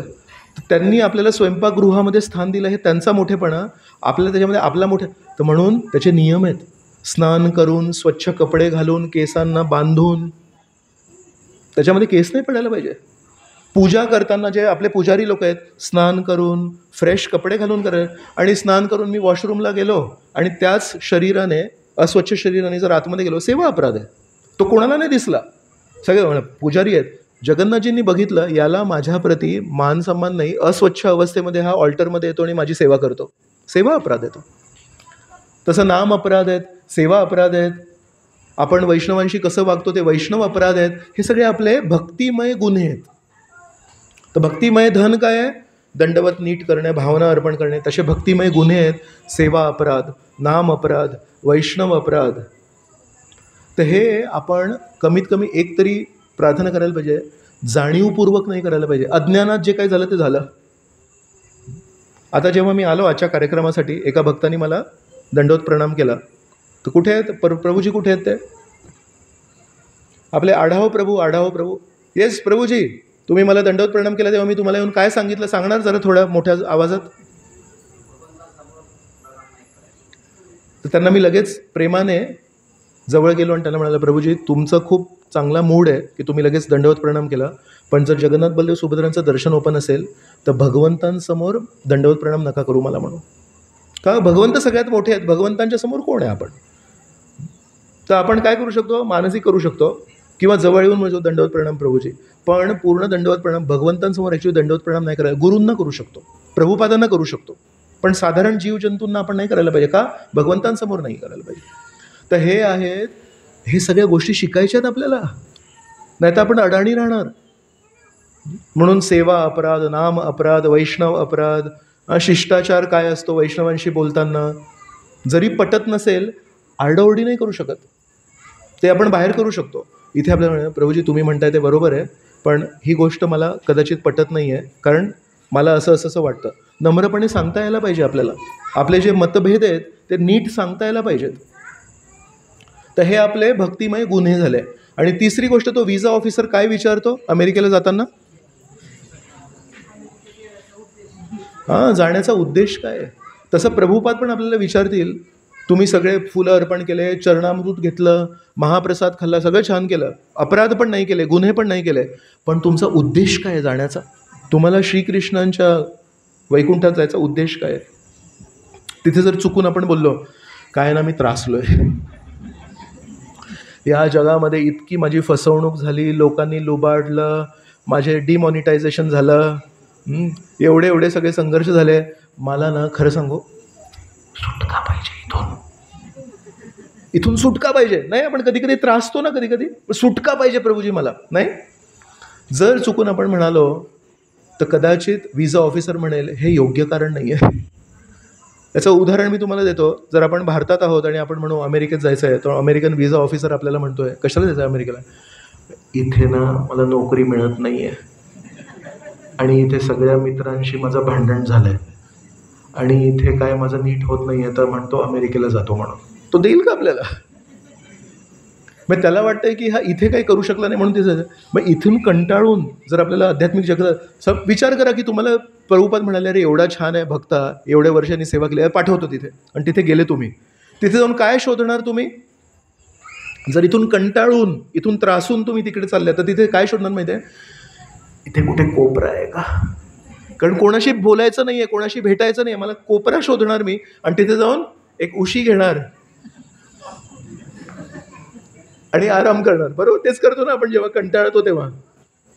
आणि तिथे कोणतरी एक भक्त येणार आणि म्हणणार, अरे ऐक, ललिता देवी आहेत ना, त्यांना राधाराणींनी सांगितलंय की श्रीकृष्णांना काहीतरी खायला द्यायचंय.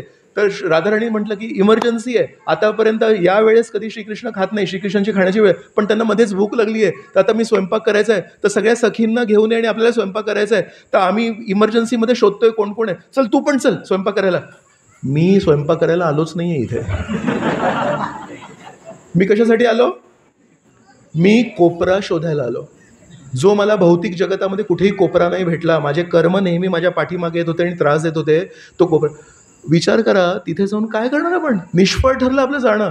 पण हेच जर आपल्याला क्लिअर असेल, प्रभूजी मी चाललो आहे आध्यात्मिक जगतामध्ये, इथे जी सेवा करायचो त्याच्यामध्ये अडचणी होत्या, त्याच्यामध्ये वेगवेगळे ऑब्स्ट्रक्शन्स यायचे, तिथे काही अडचण आहे, तिथे श्रीकृष्णाचं नामस्मरण, तिथे जोर, हरे कृष्ण कृष्ण कृष्ण हरे हरे, हरे राम राम राम.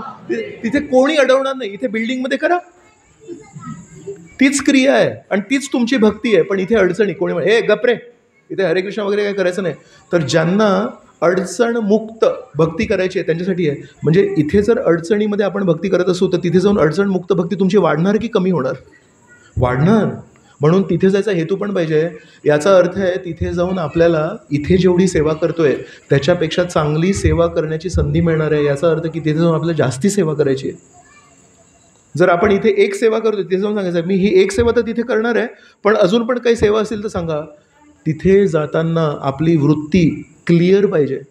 म्हणून इथे जर व्हिसा ऑफिसरने आपल्याला विचारलं तू मंदिरात कशासाठी येतो रे, आणि जर आपण म्हटलं ऑफिसमध्ये ना खूप भांडण होतं, इथे रिकामं जरा असतं, इथे येऊन थोडा आराम करतो मी, तर आपल्याला तिथे स्थान नाही मिळणार. इथे ठीक आहे, दूतावासामध्ये मिळेल, पण तिथे जर जायची आपल्याला इच्छा असेल तर आपल्याला तिथे जाऊन इमर्जन्सीमध्ये जी सेवा राधाराणी बोलेल, ललिता देवी बोलेल, विशाखा देवी बोलेल, ती इमर्जन्सीमध्ये सेवा करण्याची तयारी पाहिजे आपली.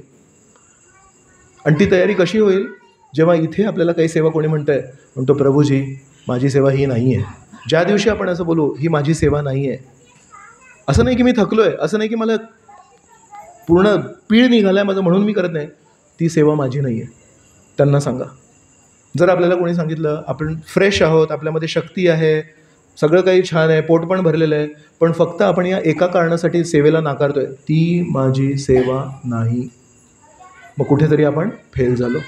हां, पण थकलो आहे, आजारी आहे, आपण फ्रेश नाही आहे, कोणी सांगितलं स्वयंपाक करायला, आपण म्हणून सॉरी मी आंघोळ नाही केली आहे, मी वॉशरूमला जाऊन आलो आहे, त्या परिस्थितीमध्ये नाकारणं गोष्ट वेगळी. ते प्रॉपर कारणं आहेत नाकारण्याचे. माझ्या घरी कोणतरी गेलं आहे, तर तो काळ चालू आहे 13 दिवसांचा म्हणून मी आतमध्ये पुजारी सेवेला नाही होत, ती गोष्ट वेगळी आहे. सगळ्या गोष्टी असतानाही पण जेव्हा आपण सेवा नाकारतो तर कुठेतरी आपण आध्यात्मिक जगतामध्ये जाण्यासाठी अडचणी निर्माण करतो. तर म्हणून मंदिरामध्ये जेव्हा येतो आपण तेव्हा आध्यात्मिक धन कमवायचं आहे, आध्यात्मिक गुन्हे नाही करायचे आहेत आणि चेतना करायची आहे. उद्देश व्हेरी क्लिअर, मला कशाला जायचं आध्यात्मिक जगतामध्ये? श्रीकृष्णांची सेवा करायला, श्रीकृष्णांना प्रसन्न करण्यासाठी. म्हणून प्रभुपादांनी आपल्याला जे मंदिर दिलं आहे ते फक्त जाऊन 1 चमचा साखर आणि शेंगदाणे खाण्याचं मंदिर नाही दिलं आहे. श्रील प्रभुपादांनी आपल्याला जे मंदिर दिलं आहे तिथे दिलं आहे तुम्ही काहीतरी करा. तुम्ही काय करणार? तुम्हाला काय करायचं श्रीकृष्णांसाठी? तुम्हाला हे करायचं, चला हे करा. तुम्हाला काय करायचं? ते करायचं, ते करा. तर आपल्याला कुठेतरी काहीतरी एक असा कोपरा शोधायचा आहे. कुठला कोपरा? आराम करण्याचा कोपरा नाही, सेवेचा कोपरा शोधायचा आहे आपल्याला. प्रभूजी मला लहानपणापासून ही गोष्ट येते, ही करू का? या. तर हे जे मंदिर चालू आहे हे एका व्यक्तीवर नाही चालू आहे. कोणी असा एक व्यक्ती नाही आहे जो सगळीकडे आहे. इथे सगळे भक्त मिळून हा विभाग ती सेवा करतोय, तो विभाग ती सेवा करतोय. पुजारी सेवा छान ड्रेसिंग करतात, किचन डिपार्टमेंट ते खूप छान प्रसाद बनवतात, कीर्तनीय लोक आहेत ते कीर्तन करतात, हार डिपार्टमेंट आहे ते खूप हार बनवतात, TMC आहेत ते ओव्हरऑल नियोजन बघतात, काउन्सिलर लोक आहेत ते भक्तांची काळजी घेतात. अशा प्रकारे हे एवढे घटक जेव्हा एकत्र येत आहेत आणि जगन्नाथ बलदेव सुभद्रांसाठी आपापली शक्ती आपापले कलाकौशल्य देत आहेत, तेव्हा कुठे हे मंदिर चालू आहे. आणि त्या एका मंदिरामध्ये किती लोक येऊन आश्रय शोधत आहेत. एका झाडावर किती घरटी असतात, पण घरी जेव्हा आपण पिंजरा बनवतो त्या पिंजऱ्यामध्ये किती पक्षी असतात. काय तुम्ही मराठी भाषेमध्ये पण तुम्हाला एवढे सोपे भागवतातले श्लोक नाही विचारत, चैतन्य चरितामृतातले श्लोक नाही विचारत, तुम्हाला दैनंदिन जीवनातले प्रश्न विचारतोय. एका पिंजऱ्यामध्ये किती पक्षी असतात त्याला पण तुम्ही उत्तर देत नाही. काय तुम्ही असे. किती लोकांनी 100 पक्ष्यांचा पिंजरा बघितलाय? नाही म्हण. का? ते आपली सृष्टी आहे ती. माणसाची सृष्टी कशी असते? संकुचित. माणसाची सृष्टी कशी असते? कमकुवत. म्हणून आपले पिंजरे 1 किंवा 2 पक्षी, त्याच्यापेक्षा जास्ती मोठा पिंजरा बघितला नाही मी आता, बरोबर आहे. आणि परमेश्वराने जे झाड बनवलं आहे त्याच्यावर किती पक्षी राहतात? फक्त संख्येची गोष्ट नाही आहे. त्या पिंजऱ्यामध्ये राहणारा जो पक्षी आहे त्या पक्षीच्या हृदयामध्ये काय भावना असते? मला कुठे कोंडलं, मला या छोट्याशा पिंजऱ्यामध्ये ठेवलं आहे. आपली सृष्टी बघा कशी आहे. आपली सृष्टी कशी आहे माहिती आहे? आकाराने पण लहान आहे आणि त्याच्यामध्ये ज्या भावना आहेत ना त्या कोंडण्याच्या भावना आहेत. आणि परमेश्वराने जे झाड बनवलं आहे त्याला कुंपण नाही आहे, त्याला पिंजरा नाही आहे तो. आणि त्याच्यामध्ये किती घरटी असतात. कधी कधी मी बघतो चिव चिव चिव चिव असं वर बघितलं ना, नुसते घरटी घरटी घरटी. आणि किती परिवार असतात त्याच्यामध्ये? भरपूर परिवार असतात. तसं आपलं घर जे आहे ती छोटी आपण बनवलं ना घर आपलं, तर त्याच्यामध्ये 4 लोक राहतात. पण भगवंतांच्या घरामध्ये भगवंतांची जी सृष्टी आहे त्याच्यामध्ये किती लोक राहू शकतात?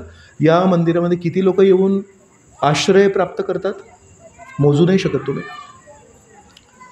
फक्त आज या कार्यक्रमामध्ये इथे जितके लोक तेवढेच नाही आहेत. काही लोक येऊ नाही शकले आहेत, काही लोक आजारी असतील, काही लोकांच्या घरी काहीतरी कार्यक्रम असेल, काही लोक पावसामुळे नाही आले आहेत, बरोबर. काही लोक ते कुठेतरी दूर आहेत पण आधी बारामतीमध्ये राहायचे.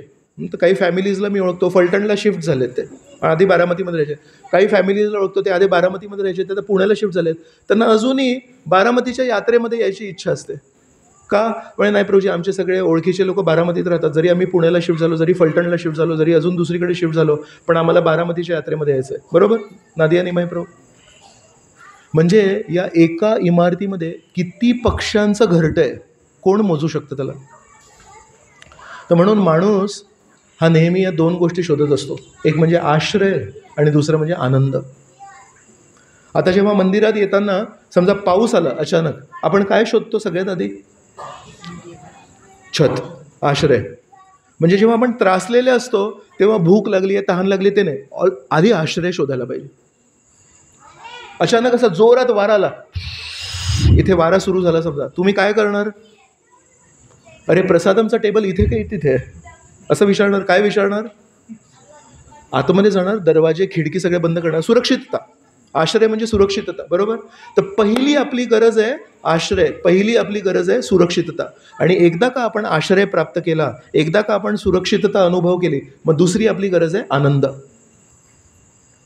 जर ज्याच्याकडे सुरक्षितताच नाही आहे त्याला आनंद नको असतो, त्याला आधी सुरक्षितता पाहिजे. आणि सुरक्षितता आल्यावर आनंद मिळतो. म्हणून भगवंतांनी आणि प्रभुपादांनी आपल्याला काय दिलं आहे? या मंदिरामध्ये एक आश्रय प्रदान केला आहे. इथे येऊन भगवंतांसमोर जेव्हा आपण उभे राहतो किती आश्रय मिळतो. ते जेव्हा प्रार्थना करतो, भगवंता बाहेर जे झालं ते झालं पण तुझ्यासमोर सुरक्षित आहे, तुझ्यासमोर एकदा आलो ना आता मला कोणी हात नाही लावू शकत. नाही, एक आधार मिळतो ना लगेच भगवंतांसमोर. आणि तो आश्रय मिळाल्यानंतर जर आनंद नाही मिळाला तर ते अर्धवट राहील काम. म्हणून प्रभुपादांनी काय केलं? आपल्याला इस्कॉन मंदिरामध्ये आश्रय पण दिला आणि तो नमस्कार करून भगवंतांना प्रार्थना अर्पण करून जी एक सुरक्षितता अनुभवतो ती आल्यानंतर मग काहीतरी कथा ऐकतो, त्याच्यामध्ये काहीतरी शिकायला मिळतं, कीर्तन ऐकतो त्याच्यामध्ये आनंद मिळतो, प्रसाद मिळतो त्याच्यामध्ये आनंद मिळतो, रविवारी काहीतरी नवीन कोर्स होणार आहे त्याची बातमी आहे त्याच्यात आनंद मिळतो.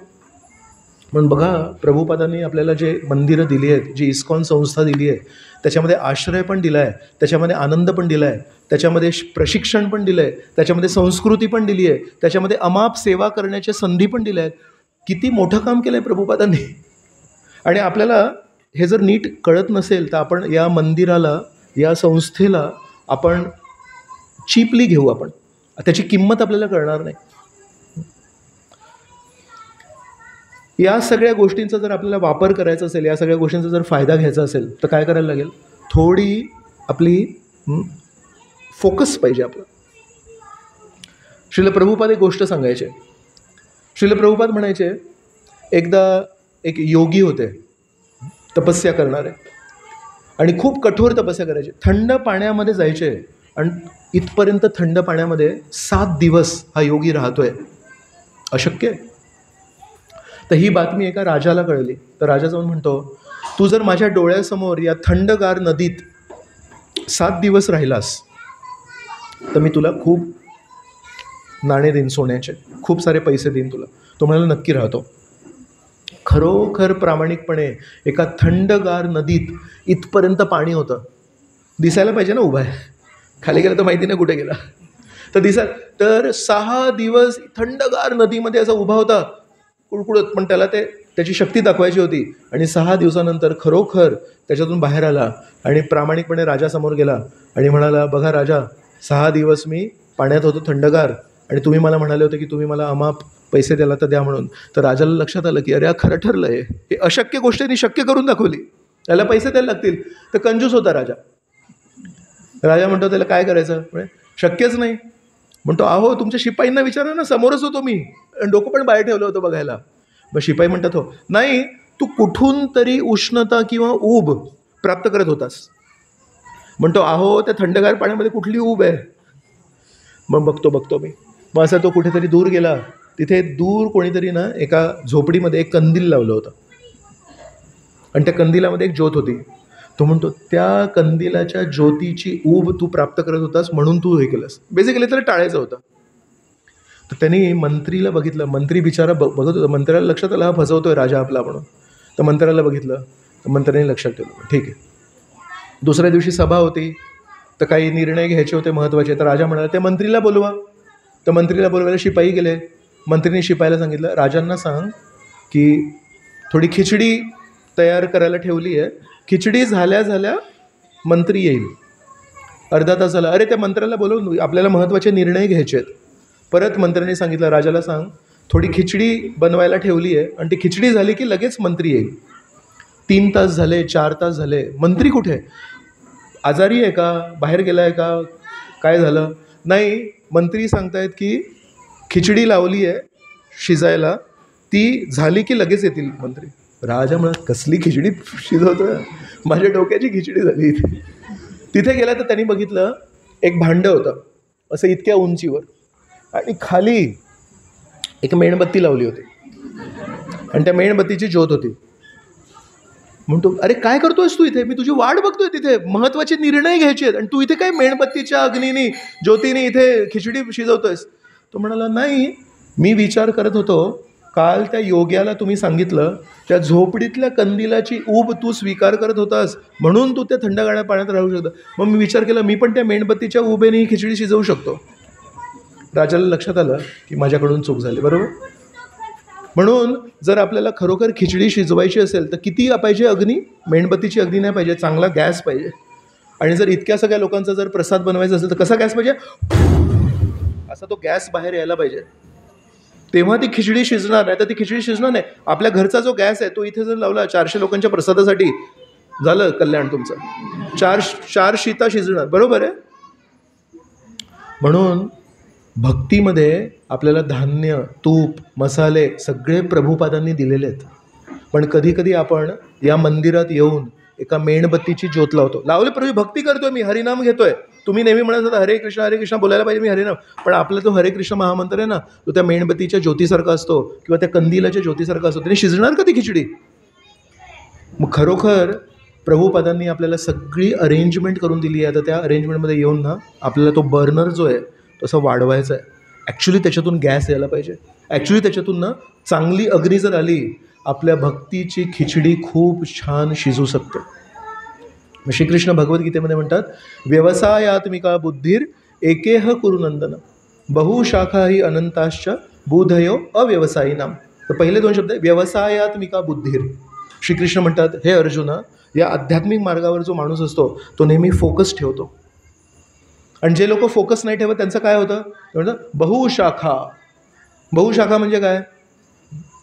एकदा एका डब्यामध्ये काही चिक्की ठेवली होती आणि त्याचं झाकण उघडं राहिलं आणि मी विसरलो. ते 2 मिनिटांनी बघितलं तर काय झालं असेल, त्या चिक्कीचं मुंग्या लागल्या, बरोबर. तर लगेच मी ती उचलला डब्बा आणि असं थोडं ठक ठक केलं आणि तो डब्बा ठेवला. तर अशा प्रकारे ज्या डब्यामध्ये चिक्कीला साखरेला मुंग्या लागल्या आहेत आणि त्याला तुम्ही असं हलवलं थोडंसं आणि तो डबा परत खाली ठेवला, तर काय होतं? कुठल्या दिशेने जातात त्या मुंग्या? उत्तर, पूर्व, पश्चिम, अशा त्या पूर्ण अशा त्या बाहेर पळतात सगळीकडे, नाही? त्याला म्हणतात बहुशाखा ही अनंत अशा.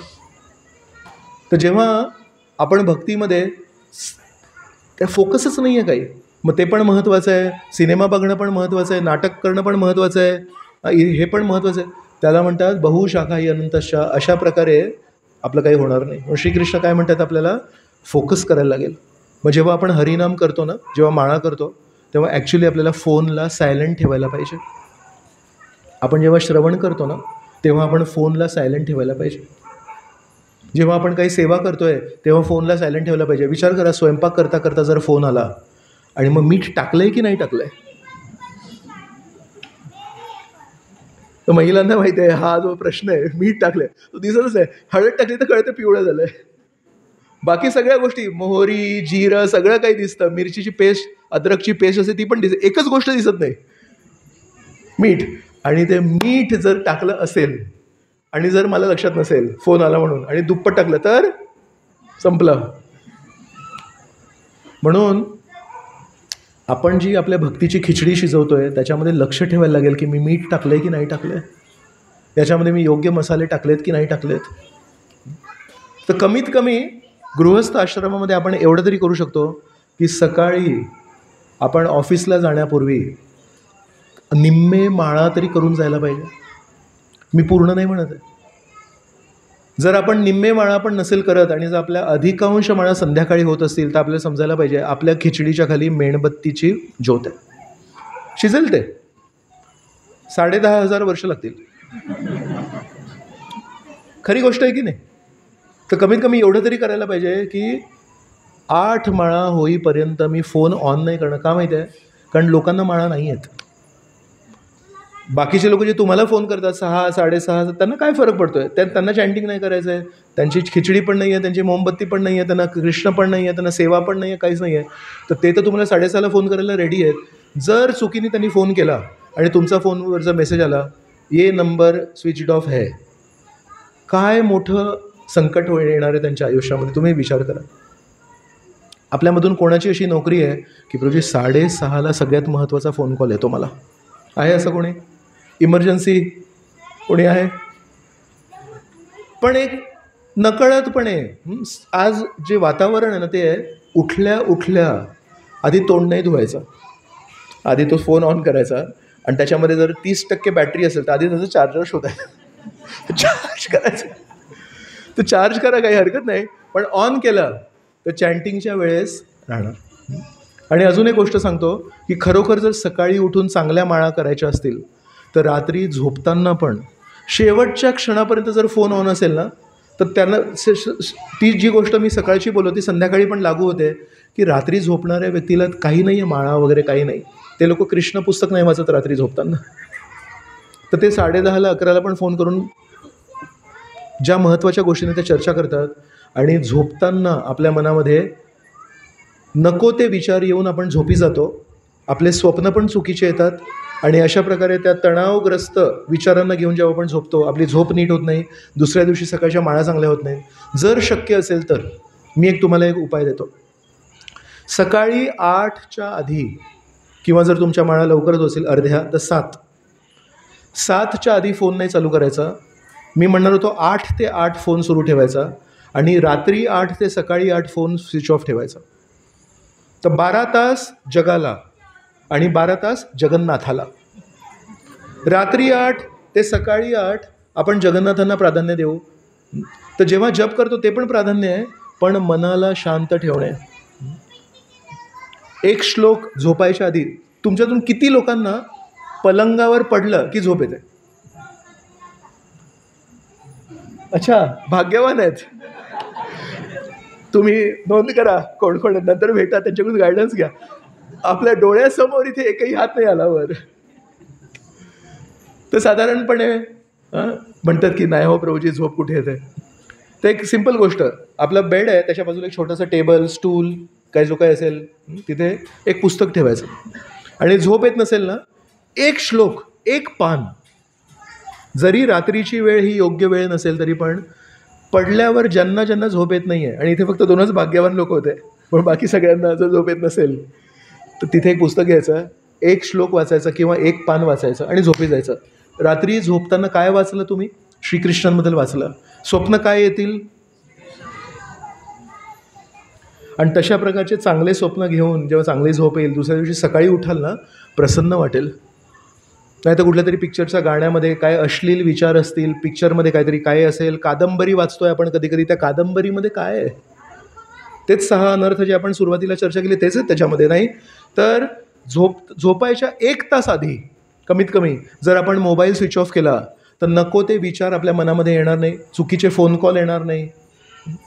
तुम्ही म्हणाल प्रभूजी माझ्या फोनमध्ये काहीच नाही आहे, पण तुम्ही जेव्हा फोन करता, आजकाल ती फॅसिलिटी असते ना की समोरचा माणूस पिक्चरची गाणी लावतो, तर आपण कोणाला फोन केला ना, आपली इच्छा नसते पिक्चरची गाणी ऐकायची, पण त्याची ती कॉलर ट्यून असते तर ती ऐकायला मिळते.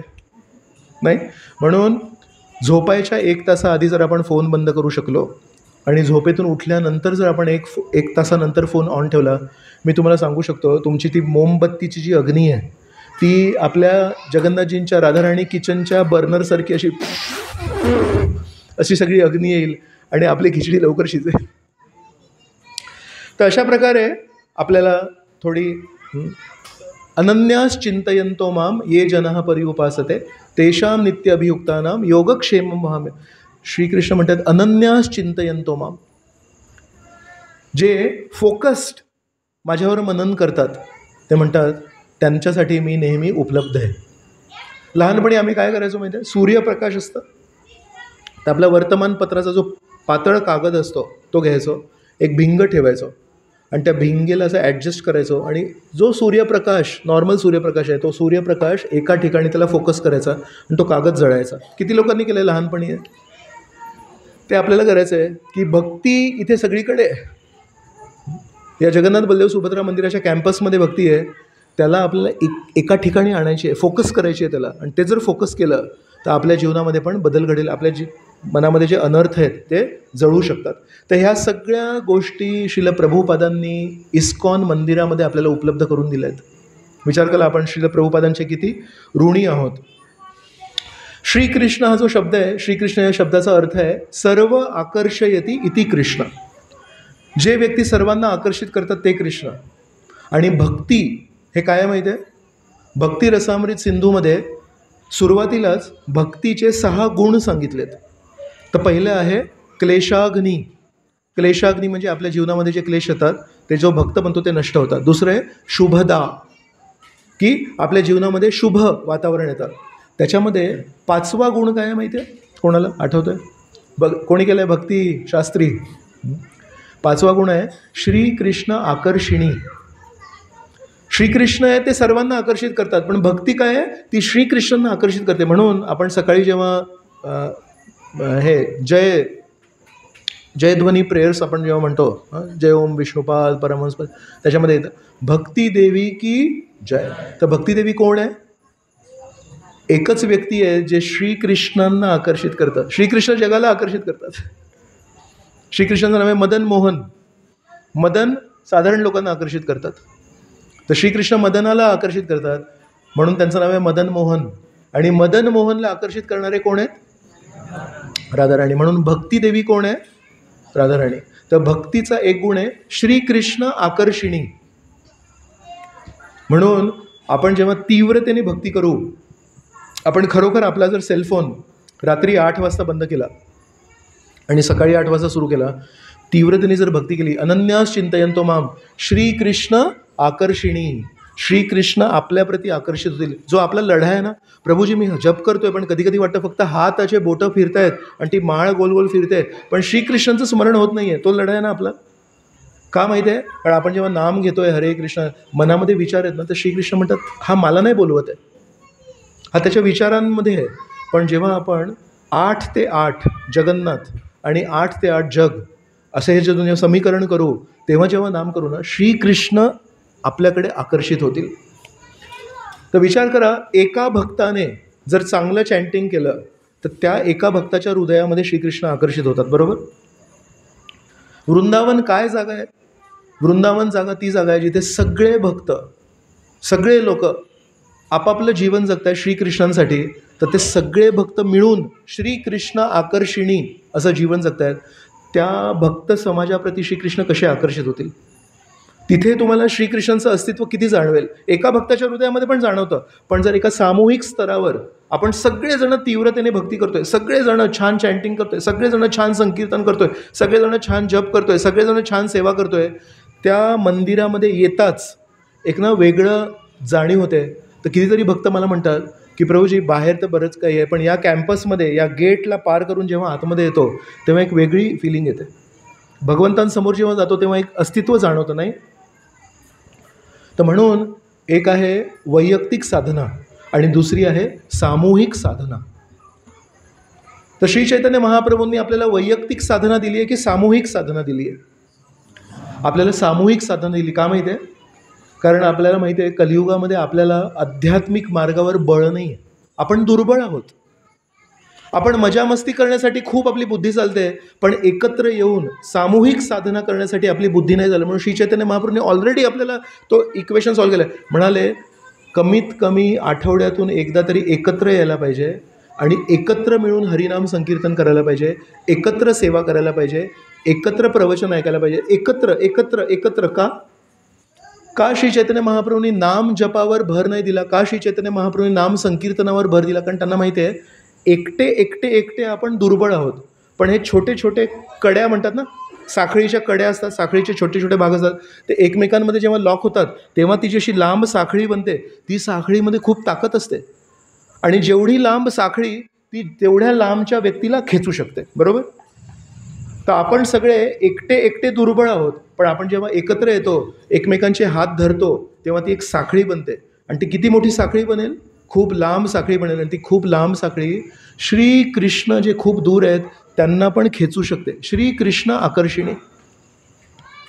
तर सनातन गोस्वामी एका ठिकाणी त्यांच्या तात्पर्यामध्ये म्हणतात की मी श्रीकृष्णांना रस्सीने बांधण्याचा प्रयत्न केला. तर त्याच्यामागे त्यांचं म्हणणं आहे कर्ममार्गाने. कर्ममार्ग कसा आहे? एक रस्सीचा मार्ग आहे. तर मग म्हणतात मी कर्माच्या रस्सीच्या मार्गाने श्रीकृष्णांना बांधण्याचा प्रयोग केला, पण श्रीकृष्ण त्याला सोडून पळून गेले. मी श्रीकृष्णांना ध्यान साधनेच्या मार्गाने एका जाड दोराने बांधण्याचा प्रयोग केला, मनावर नियंत्रण करायचं, श्वासोश्वास, कुंभक, रेचक, पूरक याच्यामध्ये फसायचं. म्हणाले त्याला पण श्रीकृष्ण सोडून पळून गेले. मग मी ठरवलं श्रीकृष्णांना बांधायचं असेल तर काय करायचं? मी नाम संकीर्तनाच्या लोखंडाच्या साखळीने बांधायचा प्रयत्न केला, त्याच्यातून श्रीकृष्णातून पळून नाही जाऊ शकले. म्हणून कर्ममार्ग, ध्यानमार्ग आणि ज्ञानमार्गामध्ये जे श्रीकृष्ण कधीही फसू शकत नाही, ते श्रीकृष्ण नाम संकीर्तनाच्या साखळीमध्ये बांधले जातात. आणि ते नाम संकीर्तन आपल्या श्री चैतन्य महाप्रभूंनी दिलं आहे. म्हणून एकत्र येण्यामध्ये जो बळ आहे ते त्याला इंग्लिशमध्ये म्हणतात सिनर्जी. तसं म्हणतात एकटा बैल आहे, त्यांनी पूर्ण आयुष्यभर सेवा केली आहे, पण बैलाची नेहमी जोडी असते. माहिती? बैलगाडीला 2 बैल असतात. तर त्या बैलाच्या जोडीमधला एक बैल जर गेला तर तो दुसऱ्या बैलाकडून अर्ध वजन नाही उचलू शकत, तो दुर्बळ होतो. त्याला वाटतं अरे माझा साथीदार यायला, त्याला मग शक्तीच नाही राहत. तर 1+1 आपल्याला वाटतं 2 होतं, 1 + 1 2 नाही होत, 1 + 1 11 होतं. कारण ते एकमेकांना बघून प्रेरणा मिळते. तर श्री चैतन्य महाप्रभू आपल्याला म्हणत आहेत आपण एकटे एकटे दुर्बळ आहोत, पण आपण इथे 1 + 1 नाही आहे, इथे 200 एकमेकांना 200. तुम्हाला जर प्रेरणा घ्यायची असेल तिथे 200 भक्त आहेत, तुम्हाला प्रेरणा घ्यायची असेल तिथे 200 भक्त आहेत. विचार करा, सांघिक जेव्हा आपण अध्यात्म करू, सांघिक दृष्टीने जेव्हा एकत्र येऊ तेव्हा त्याचं किती फळ मिळेल. तर म्हणून श्रील प्रभुपादांनी इस्कॉन संस्थेची जी स्थापना केली आज, त्याच्यामागे नुसती त्यांनी ती संस्था स्थापित केली तसं नाही आहे. यामागे श्रील प्रभुपादांचं खूप खोल मनन आहे. तर मी सांगत होतो की कसं 13 जुलै 1966ला इस्कॉन संस्थेची स्थापना केली. 11 जुलैला एक तिथले अमेरिकेमध्ये न्यूयॉर्कमध्ये एक लॉयर होते, वकील होते, त्यांना श्रील प्रभुपादांनी बोलवलं आणि म्हणाले की आम्हाला अशी करेल. तर त्यांनी काही प्रश्न विचारले प्रभुपादांना की प्रभुपाद का तुम्हाला असं करायचं आहे. तर म्हणाले, प्रभुपादांनी काय उत्तर दिलं माहिती आहे तेव्हा, हे सगळे जे कारण आहेत ते तर आपण चर्चा केलीच. प्रभुपादांनी काय उत्तर दिलं, म्हणाले कलकत्त्यामध्ये एकदा भाडेकरू लोकांना आळ घालण्यासाठी काही भाडेकरू लोक होते, ते फसवणूक करायचे आणि लांब दीर्घकाळ राहायचे त्या घरामध्ये आणि भाडं नव्हतं देत. तर म्हणाले भाडेकरू लोकांना चुकीच्या गोष्टीला आळ घालण्यासाठी एक कायदा पास केला गव्हर्नमेंटने माझ्या लहानपणी, प्रभुपादांच्या लहानपणी. म्हणाले त्याला ना लोकांनी त्याला ट्विस्ट केलं, त्याच्यातलं काहीतरी एक छोटीशी तडजोड केली, त्याला काहीतरी वेगळं केलं आणि त्या कायद्याला बेसिकली विफळ केलं. मग परत एकदा सर्व वकिलांना एकत्र यायला लागलं आणि विचार करायला लागला की मागे जो कायदा होता त्याच्यामध्ये काय छोटे छोटे लूप होल्स होते, त्याच्यामध्ये काय छिद्र होते. मग ते छिद्र भरले, मग नवीन कायदा पास केला. म्हणाले याच्यामध्ये 20-30 वर्ष गेले. म्हणाले तसंच बऱ्याच लोकांनी भगवद्गीता घेतली आहे आणि त्या भगवद्गीताचा जो मूळ संदेश आहे त्याच्यामध्ये या जगातल्या साधू संतांनी तडजोड केली आहे, त्याच्यामध्ये छिद्र पाडलेत. आणि म्हणून जरी श्रीकृष्णांनी भक्ती मार्ग हा 5000 वर्षापूर्वी सांगितला आहे, पण मोठमोठ्या साधू संतांनी भक्ती मार्गावर भरच नाही दिला आहे, लोकांना सेवा करायला शिकवलंच नाही आहे. फक्त प्रवचनं द्यायचे, टाळ्या ऐकायच्या आणि डोनेशन कलेक्ट करायचे. ॲक्च्युली लोकांना त्यांच्या दैनंदिन जीवनामध्ये मदत होईल असं अध्यात्म कोणी दिलं नाही. प्रवचनांमध्ये मोठ्या सभागृहामध्ये टाळ्या वाजतील असं अध्यात्म लोकांनी दिलं आहे. या दोघांमध्ये अंतर आहे खूप. असं तुम्हाला जे औषध दिलं ज्याची बाटली ओपनच होत नाही, अरे तुला आजार आहे, हे घे बाटली औषधाची, म्हणतो प्रभूजी ते उघडतच नाही ती बाटली. नाही पण ती फक्त घरी ठेवायची बाटली आहे ती. असं औषध प्रभुपादांना नव्हतं द्यायचं. प्रभुपाद म्हणाले श्रीकृष्णांनी पण तसं औषध नाही दिलं. श्रीकृष्णांनी जे औषध दिलं ते अर्जुनाला ऐन वेळी मदत करेल असं औषध दिलं. भगवद्गीता जेव्हा बोलले तेव्हा अर्जुन चिंताग्रस्त परिस्थितीत होता, व्याकुळ झाला होता. तर त्या व्याकुळतेतून, त्या चिंताग्रस्त परिस्थितीतून बाहेर काढण्यासाठी औषध दिलं श्रीकृष्णांनी. अर्थात अर्जुनाद्वारे आपण आपल्या जीवनामध्ये जेव्हा चिंताग्रस्त परिस्थितीत आहोत त्या चिंताग्रस्त परिस्थितीतून बाहेर काढण्यासाठी आपल्याला गीता दिली आहे. विचार करा, जर मी तुम्हाला अशी गीता दिली जी दैनंदिन जीवनामध्ये आपण अवलंबन त्याचं करू शकत नाही, जर दैनंदिन जीवनामध्ये एक पुस्तक दिलं त्याच्यामध्ये दैनंदिन जीवनासाठी काही मदत नाही आहे, फक्त ते लायब्ररीमध्ये ठेवायचं आहे, आपल्या रॅकमध्ये डिस्प्ले रॅकमध्ये ठेवायचं आहे फक्त ते. तर सगळ्यांच्या घरी गीता आहे, पण त्या गीतेमध्ये दैनंदिन जीवनामध्ये कसं जगायचं हेच नाही दिलं आहे. पण प्रभुपादांनी काय म्हटलं, मला तशी गीता नाही द्यायची आहे. म्हणून ज्या प्रकारे त्या भाडेकरू लोकांनी कायद्याला पण तडजोड केली आणि त्यांना जे काही चुकीच्या गोष्टी करायचे होते ते करत राहिले, तसं म्हणाले गीतेसोबत लोकांनी केलं आहे, मला त्याला थांबवायचं आहे. तर त्या तडजोडीला काय उपाय काढला, परत एकदा वकील लोक बसले आणि जिथे जिथे छिद्र होते ते भरून काढले. तसं म्हणाले मी तो वकील आहे, जिथे जिथे लोकांनी भगवद्गीतेची तडजोड केली आहे ते सगळं मला थांबवायचं आहे आणि मला आता गीता द्यायची आहे विना तडजोड गीता, ज्याच्यामध्ये संदेशाला ट्विस्ट नाही केलं अशी मला गीता द्यायची आहे. आणि त्याच्यासाठी कायदा पास करायला लागेल ना. जर मूळ कायद्यामध्ये तडजोड केली तर नवीन कायदा पास करायला लागेल ज्याच्यामध्ये छिद्र नाही आहे. म्हणून म्हणाले मला संस्था स्थापित करायची आहे ज्याच्यामध्ये जी मूळ गीता आहे, श्रीकृष्णांनी जी गीता दिली आहे त्याच्यामध्ये कधी कोणी तडजोड नाही करू शकणार. एका माणसाने जर गीता लिहिली आणि ती गीता वितरित केली, किती लोकांपर्यंत जाईल, 10 लोकांपर्यंत, 100 लोकांपर्यंत, खूप मोठा व्यक्ती असेल तर 1000 लोकांपर्यंत. पण एक संस्था जेव्हा स्थापित केली आहे आणि त्या संस्था जेव्हा गीता वितरित करते तेव्हा किती लोकांपर्यंत भगवद्गीता गेली आहे. येस, दरवर्षीच्या जन्माष्टमी लेक्चरमध्ये आपल्या बारामतीच्या गौरांग प्रभू न चुकता ही फिगर सांगतात, आज तक इस्कॉन ने 55 करोड गीता पूरे जगत में वितरित किया, हरि बोल. आणि या जन्माष्टमीमध्ये पण बोलणार कारण ती खूप ऐतिहासिक आणि खूप महत्त्वाची गोष्ट आहे. आजपर्यंत कुठल्याही संस्थेने 55 कोटी भगवद्गीता वितरित नाही केल्यात. हे का शक्य झालं, कारण ते एका माणसाचं नाही आहे, एका माणसाने नाही, त्यांनी संस्था स्थापित केली. तर म्हणून जेव्हा त्या लॉयरनी, त्या वकिलाने प्रभुपादांना विचारलं संस्था कशासाठी पाहिजे. अहो कारखान्याची संस्था असते, शेतकऱ्यांची संस्था असते, साधू संतांची संस्था असते, वैष्णवांची संस्था कुठे कुठे बघितली तुम्ही? साधू संतांची संस्था बघितली? प्रभुपाद म्हणाले नाही, म्हणून कारण संस्था नाही आहे, कायदा नाही आहे, म्हणून तडजोड होते. म्हणून लोकांनी आपापली गीता बनवली आहे आणि श्रीकृष्णांना बाजूला ठेवलं आणि श्रीकृष्णांना सांगितलं तुम्ही बाजूला राहा, तुमचं आम्ही नाही सांगणार, पण मला श्रीकृष्णांना पुढे करायचं आहे, मला मूळ गीता आणि म्हणून मला एक संस्था पाहिजे. का? कारण ही तडजोड जी होते, ही जी भेसळ होते, ही मला थांबवायची आहे. म्हणून प्रभुपादांनी तुम्हा आणि आम्हाला पवित्र गीता मिळावी म्हणून इस्कॉन संस्थेची स्थापना 58 वर्षापूर्वी केली आहे. तर आपल्याला वाटेल तिथे प्रभुपाद तिथे बसलेले आहेत, ते मला तर भेटले नाही आहेत, म्हणून माझं प्रभुपादांशी काय नातं आहे प्रभूजी? आपल्याला सर्वांना हे नेहमी लक्षात ठेवायला पाहिजे की श्रील प्रभुपादांशी आपलं हे नातं आहे की श्रील प्रभुपादांनी आपल्याला न बघता, आपल्याला न भेटता आपल्या आध्यात्मिक उन्नतीची सर्व सोय पूर्वीच करून ठेवली आहे. बुद्धीसाठी पुस्तकं, नात्यांसाठी आपल्याला एक भक्त समाज, पवित्रतेसाठी मूर्तीपूजा, अन्नासाठी प्रसाद, हे सगळं प्रभुपादांनी दिलं आहे. रथयात्रा प्रभुपादांनी दिली आहे. तर अशा प्रकारे ही जी इस्कॉन संस्था आहे याच्यावर आपण अजून कितीतरी तास बोलू शकतो की कलियुगामध्ये एकट्यामध्ये शक्ती नाही आहे, पण कलियुगामध्ये जेव्हा आपण एकत्र येतो तेव्हा त्याच्यामध्ये शक्ती, त्या सांघिक शक्ती आहे. त्या सांघिक शक्तीच्या तत्वाला श्रील प्रभुपादांनी दूरदृष्टीने अध्यात्मात आणलं आणि आपल्या सर्वांच्या कल्याणासाठी पुढील येणाऱ्या 10,000 वर्षांकरता आपल्या सर्वांच्या काळजीपोटी श्रील प्रभुपादांनी इस्कॉन ही संस्था स्थापित केली आणि त्याची आज 58वा वाढदिवस आहे. तर म्हणून आपण श्रील प्रभुपादांप्रती आता जेव्हा कीर्तन करू तेव्हा कमीत कमी मनामध्ये आपण श्रील प्रभुपादांप्रती खूप खूप कृतज्ञता अर्पण करायला पाहिजे की हे प्रभुपाद तुम्ही होते म्हणून हे सगळं शक्य झालं. तर मी पटकन तुम्हाला एक स्लाईड शो दाखवतो जो मी तयार केला आहे.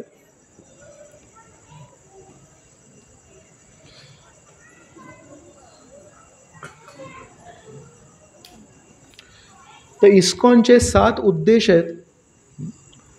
एकदा मुंबईमध्ये ज्या कंपनी आहेत मोठ्या मोठ्या 10 सर्वात मोठे कंपनीमध्ये एक सर्वे केला. मोठे कंपनी आहेत, हजारो त्यांचे एम्प्लॉईज आहेत, हिंदुस्तान लिव्हर, फिलिप्स वगैरे. तर त्यांच्या एम्प्लॉईजला केलं की तुमच्या कंपनीचे विजन आणि मिशन काय आहे. तुमची कंपनीचं प्रत्येक जी संस्था असते त्याचं एक विजन असतं की आम्हाला काय करायचं आहे म्हणून. तर असं लक्षात आलं 50% लोकांना त्या कंपनीचं विजन आणि मिशन माहितीच नव्हतं. मग त्यांना अजून एक प्रश्न विचारला की तुमच्यातून कोणाला माहिती आहे की तुमच्या कंपनीमध्ये या वर्षी काय साध्य करायचं आहे. तर त्याच्यातून फक्त 20% लोकांना माहिती होतं की त्या वर्षी त्या कंपनीला काय साध्य करायचं. प्रत्येक कंपनीने एक गोल ठरवते, यावर्षी आपल्याला एवढं प्रॉफिट कमवायचं आहे, यावर्षी आपल्याला हे करायचं आहे. मारुती कंपनी आहे, नवीन मॉडेल काढते ना, तर दरवर्षी त्यांचं असतं यावर्षी नवीन मॉडेल काढायचं आहे, यावर्षी पेट्रोलची यावर्षी आता इलेक्ट्रिक कार काढायची. हे नवीन गोल असतात ना, उद्देश. फक्त 20% लोकांना माहिती होतं. आणि नंतर त्यांना विचारलं तुमच्या कंपनीमध्ये मोठ्या वरच्या स्तरावर कोण कुठल्या पदावर आहे आणि कोण कुठल्या बाबतीमध्ये कोणाला संपर्क करायला पाहिजे हे कोणाला माहिती आहे. फक्त 5% लोकांना माहिती होतं. तर याचं आपल्या दैनंदिन जीवनामध्ये उदाहरण देतो मी.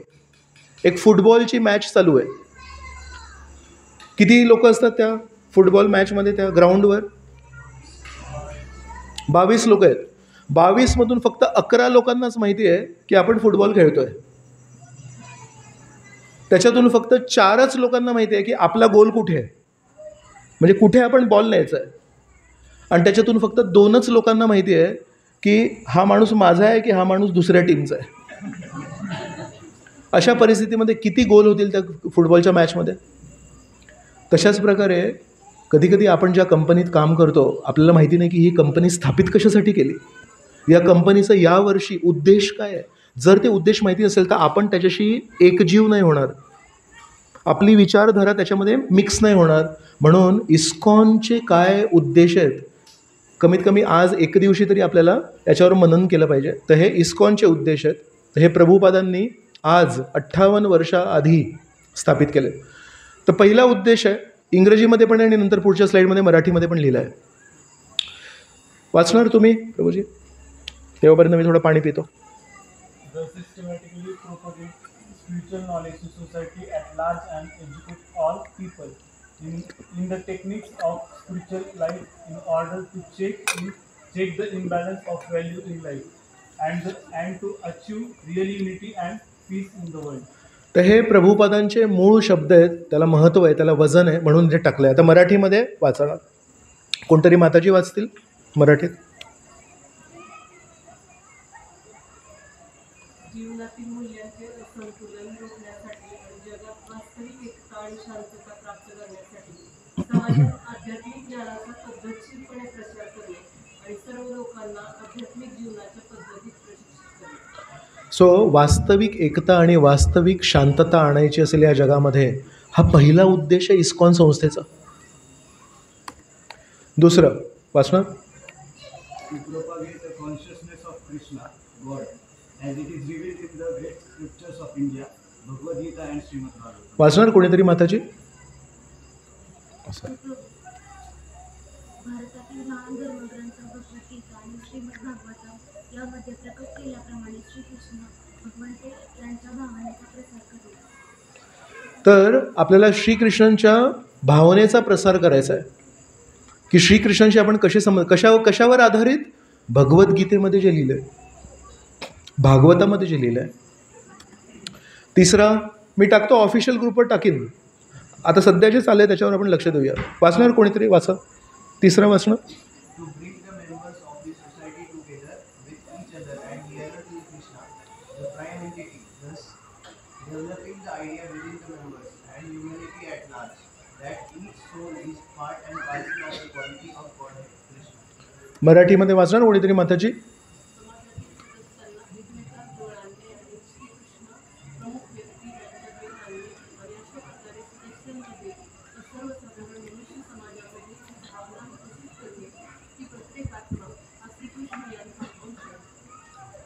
थँक्यू.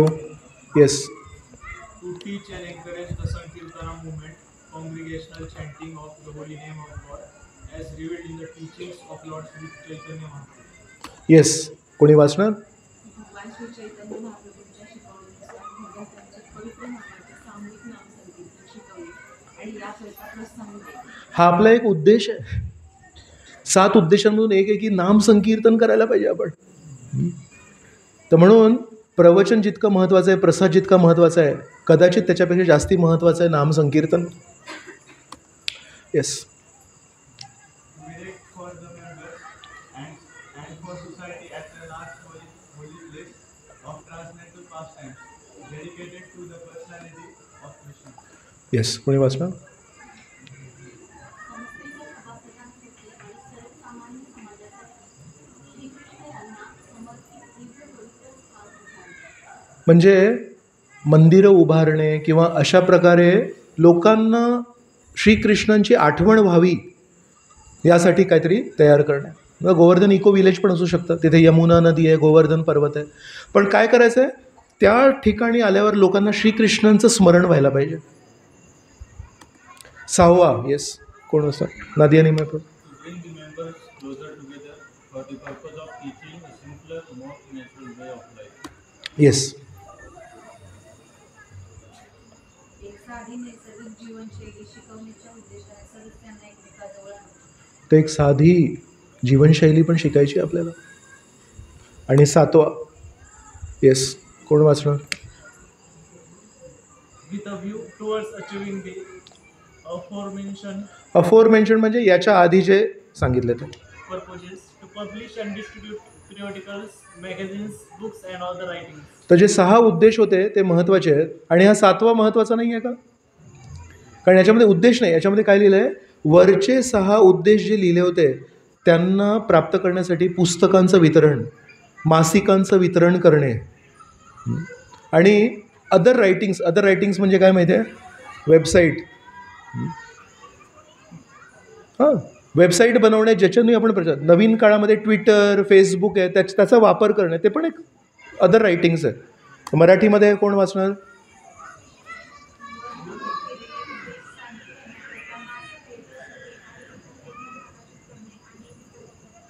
या 7 उद्देशांना मनात ठेवून श्रील प्रभुपादांनी इस्कॉन संस्था स्थापित केली. विचार करा याच्यामध्ये काय काय आहे. याच्यामध्ये साधी जीवनशैली आहे, याच्यामध्ये भक्तांना एकमेकांना जवळ आणणं, श्रीकृष्णांचं स्मरण होईल असे पवित्र ठिकाण उभारणं, चांगले मासिकं पुस्तकांचं वितरण करणं, आणि काय गोष्ट विसरलो मी, नाम संकीर्तन. सो विचार करा की ज्या गोष्टी एवढं आपल्याला मनन करायला लागतं आणि विचार करायला लागतो. श्रील प्रभुपादांनी त्या लॉयरला सांगितलं ठाक ठाक ठाक ठाक असे 7 उद्देश लिहिले आणि म्हणाले या उद्देश आहेत आमच्या इस्कॉन संस्थेचे. तो लॉयर पण म्हणतोय यांची दृष्टी स्पष्ट आहे. तर आपलं खूप मोठं सौभाग्य आहे की आपले आध्यात्मिक आजोबा इतक्या साफ स्पष्ट दृष्टीचे आहेत आणि त्यांनी आपल्या भविष्यासाठी सगळं काही करून ठेवलं आहे. आता फक्त आपल्याला ते स्वीकार करायचं आहे. गोवर्धन पर्वत जेव्हा श्रीकृष्णांनी उचलला तर कधी त्याचं चित्र तुम्ही बघितलं असेल, आपल्या कृष्ण पुस्तकामध्ये आहे. किती लोकांनी बघितलं आहे गोवर्धन पर्वत उचलण्याचं चित्र? त्याच्यामध्ये एक खूप मजेची गोष्ट आहे. श्रीकृष्णांनी अशा या डाव्या करंगळीवर गोवर्धन पर्वत उचललं आहे आणि त्यांचे जे मित्र आहेत त्यांना ते स्वीकारच नाही झालं. अरे कुस्तीमध्ये आज सकाळी याला हरवलं. हां, श्रीदामा आहे, श्रीदामा म्हणजे राधाराणीचे भाऊ. ते म्हणतात रोज याला हरवतो मी. तर ते कसे काय उचललं? तर तिथे त्या चित्रामध्ये जर तुम्ही थोडं लक्षपूर्वक बघितलं तर श्रीकृष्णांच्या आजूबाजूला काही त्यांचे मित्र होते. त्यांनी आपापल्या लहान लहान काठ्या अशा लावल्या होत्या आणि म्हणतात ए चल चल चल चल उचल उचल. तर सगळ्यांनी आपल्या काठ्या लावल्या. तर विचार करत आहेत हे श्रीकृष्ण काय ते दाखवायसाठी आहेत. ॲक्च्युली गोवर्धन आम्ही उचललं आहे. आणि खरी गोष्ट काय आहे? खरी गोष्ट आहे की ते दाखवायचे दात होते आणि खायचे दात तर हेच होते. तसंच इस्कॉन संस्था आजही श्रील प्रभुपादच चालवत आहेत. जर आपल्याला वाटलं की प्रभूजी आत्ता तुम्ही लक्षात आलं मला की इस्कॉन संस्था किती महत्त्वाची, आजपासून मी बघा इस्कॉन संस्थेसाठी काय करतो आणि माझ्यामुळे ही इस्कॉन संस्था बदलतो, तर आपण ते श्रीकृष्णांच्या आजूबाजूला उभे असले जे आहेत ना लाठी लावून करणार आहेत ते दाखवायचे दात आहेत. आपण इस्कॉनमध्ये सेवा का करायची माहिती आहे? आपण इस्कॉनला काय देणार? आपण प्रभुपादांना काय देणार? पण आपण प्रभुपादांच्या चळवळीमध्ये प्रभुपादांच्या आंदोलनामध्ये जेव्हा भाग घेतो तेव्हा आपलं त्या फोटोमध्ये एक चित्र येतं. तो जो श्रीकृष्णांच्या बाजूला जो मुलगा उभा आहे ना त्याचं चित्र का आलं तिथे? कारण त्याने ती काठी लावली. पण त्या काठीमुळे काही होत नाही आहे मोठं. तसं आपण जेव्हा इस्कॉनमध्ये सेवा करतो, साधना करतो, आपलं जे काही आहे ते श्रीकृष्णांना अर्पण करतो इस्कॉनमध्ये, त्याच्यामध्ये आपण इस्कॉनचं काही मोठं काही भलं नाही करत आहे, पण इस्कॉनशी संबंध आहे म्हणून श्रीकृष्ण आपल्याकडे बघतील म्हणते हा प्रभुपादांना मदत करण्याचा प्रयत्न करतो आहे. प्रभुपादांनी या इस्कॉन संस्थेचा डोंगर उचलला आहे, पण आपण तिथे फक्त काठी लावून उभे राहू शकतो आणि त्याचं श्रेय की चला यांनी प्रयत्न केला मदत करण्याचा ते श्रेय आपल्याला मिळू शकतं. तर आपण बऱ्याच विषयांवर चर्चा केली की इस्कॉन संस्थेचं महत्त्व काय आहे, इस्कॉन संस्था या जगाला काय देते, इस्कॉन संस्था कुठल्या मार्गाने त्या गोष्टी देते, आणि त्या इस्कॉन संस्थेमध्ये आपल्याला जर खरोखर पुढे जायचं असेल तर आपल्याकडून काय अपेक्षा आहे. हे सगळं एका नाही तर सांघिक स्तरावर किती महत्त्वाचं आहे. आणि या सर्व गोष्टींना आज आपण का विचार करतो आहे? कारण आज स्थापनेचा दिवस आहे आणि हे सगळ्या गोष्टी आता आपल्याला मिळाल्या आहेत, प्रभुपादांनी आपल्याला दिले आहेत. आता हे आपल्याकडेच ठेवायचं ना? नाही. जर खूप मोठ्या आजारावर एक औषध आपल्याला कोणीतरी दिलं असेल आणि ती बॉटल पण उघडू शकतो आणि आपण पिऊ शकतो, आणि ते पहिल्यांदा आयुर्वेदिक औषध हे कडू नव्हतं, गोड होतं. हरी बोल. आजपर्यंत ज्यांनी आयुर्वेदिक औषध असेल ते कडू असतात ते, तर पहिल्यांदा हे नैसर्गिक कृष्ण रसायन आहे, गोड पण लागलं, पवित्र पण करतंय, सगळं छान आहे. आता हे आपल्याकडेच दांबून ठेवायचं ना, कोणाला द्यायचं नाही. काय करायचं या औषधाचं? म्हणून एक त्याच्यामध्ये स्लाईड होती की इथे पण आहे बघा वितरित करणे, आणि इथे पण होतं की इथे होतं संस्थेच्या सभासदांसाठी आणि सर्वसामान्य समाजासाठी दिव्य स्थान उभारणे.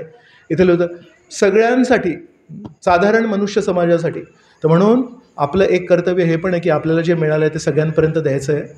तर त्या उद्देशाने आपण खूप लवकर जन्माष्टमी उत्सव साजरी करणार आहोत.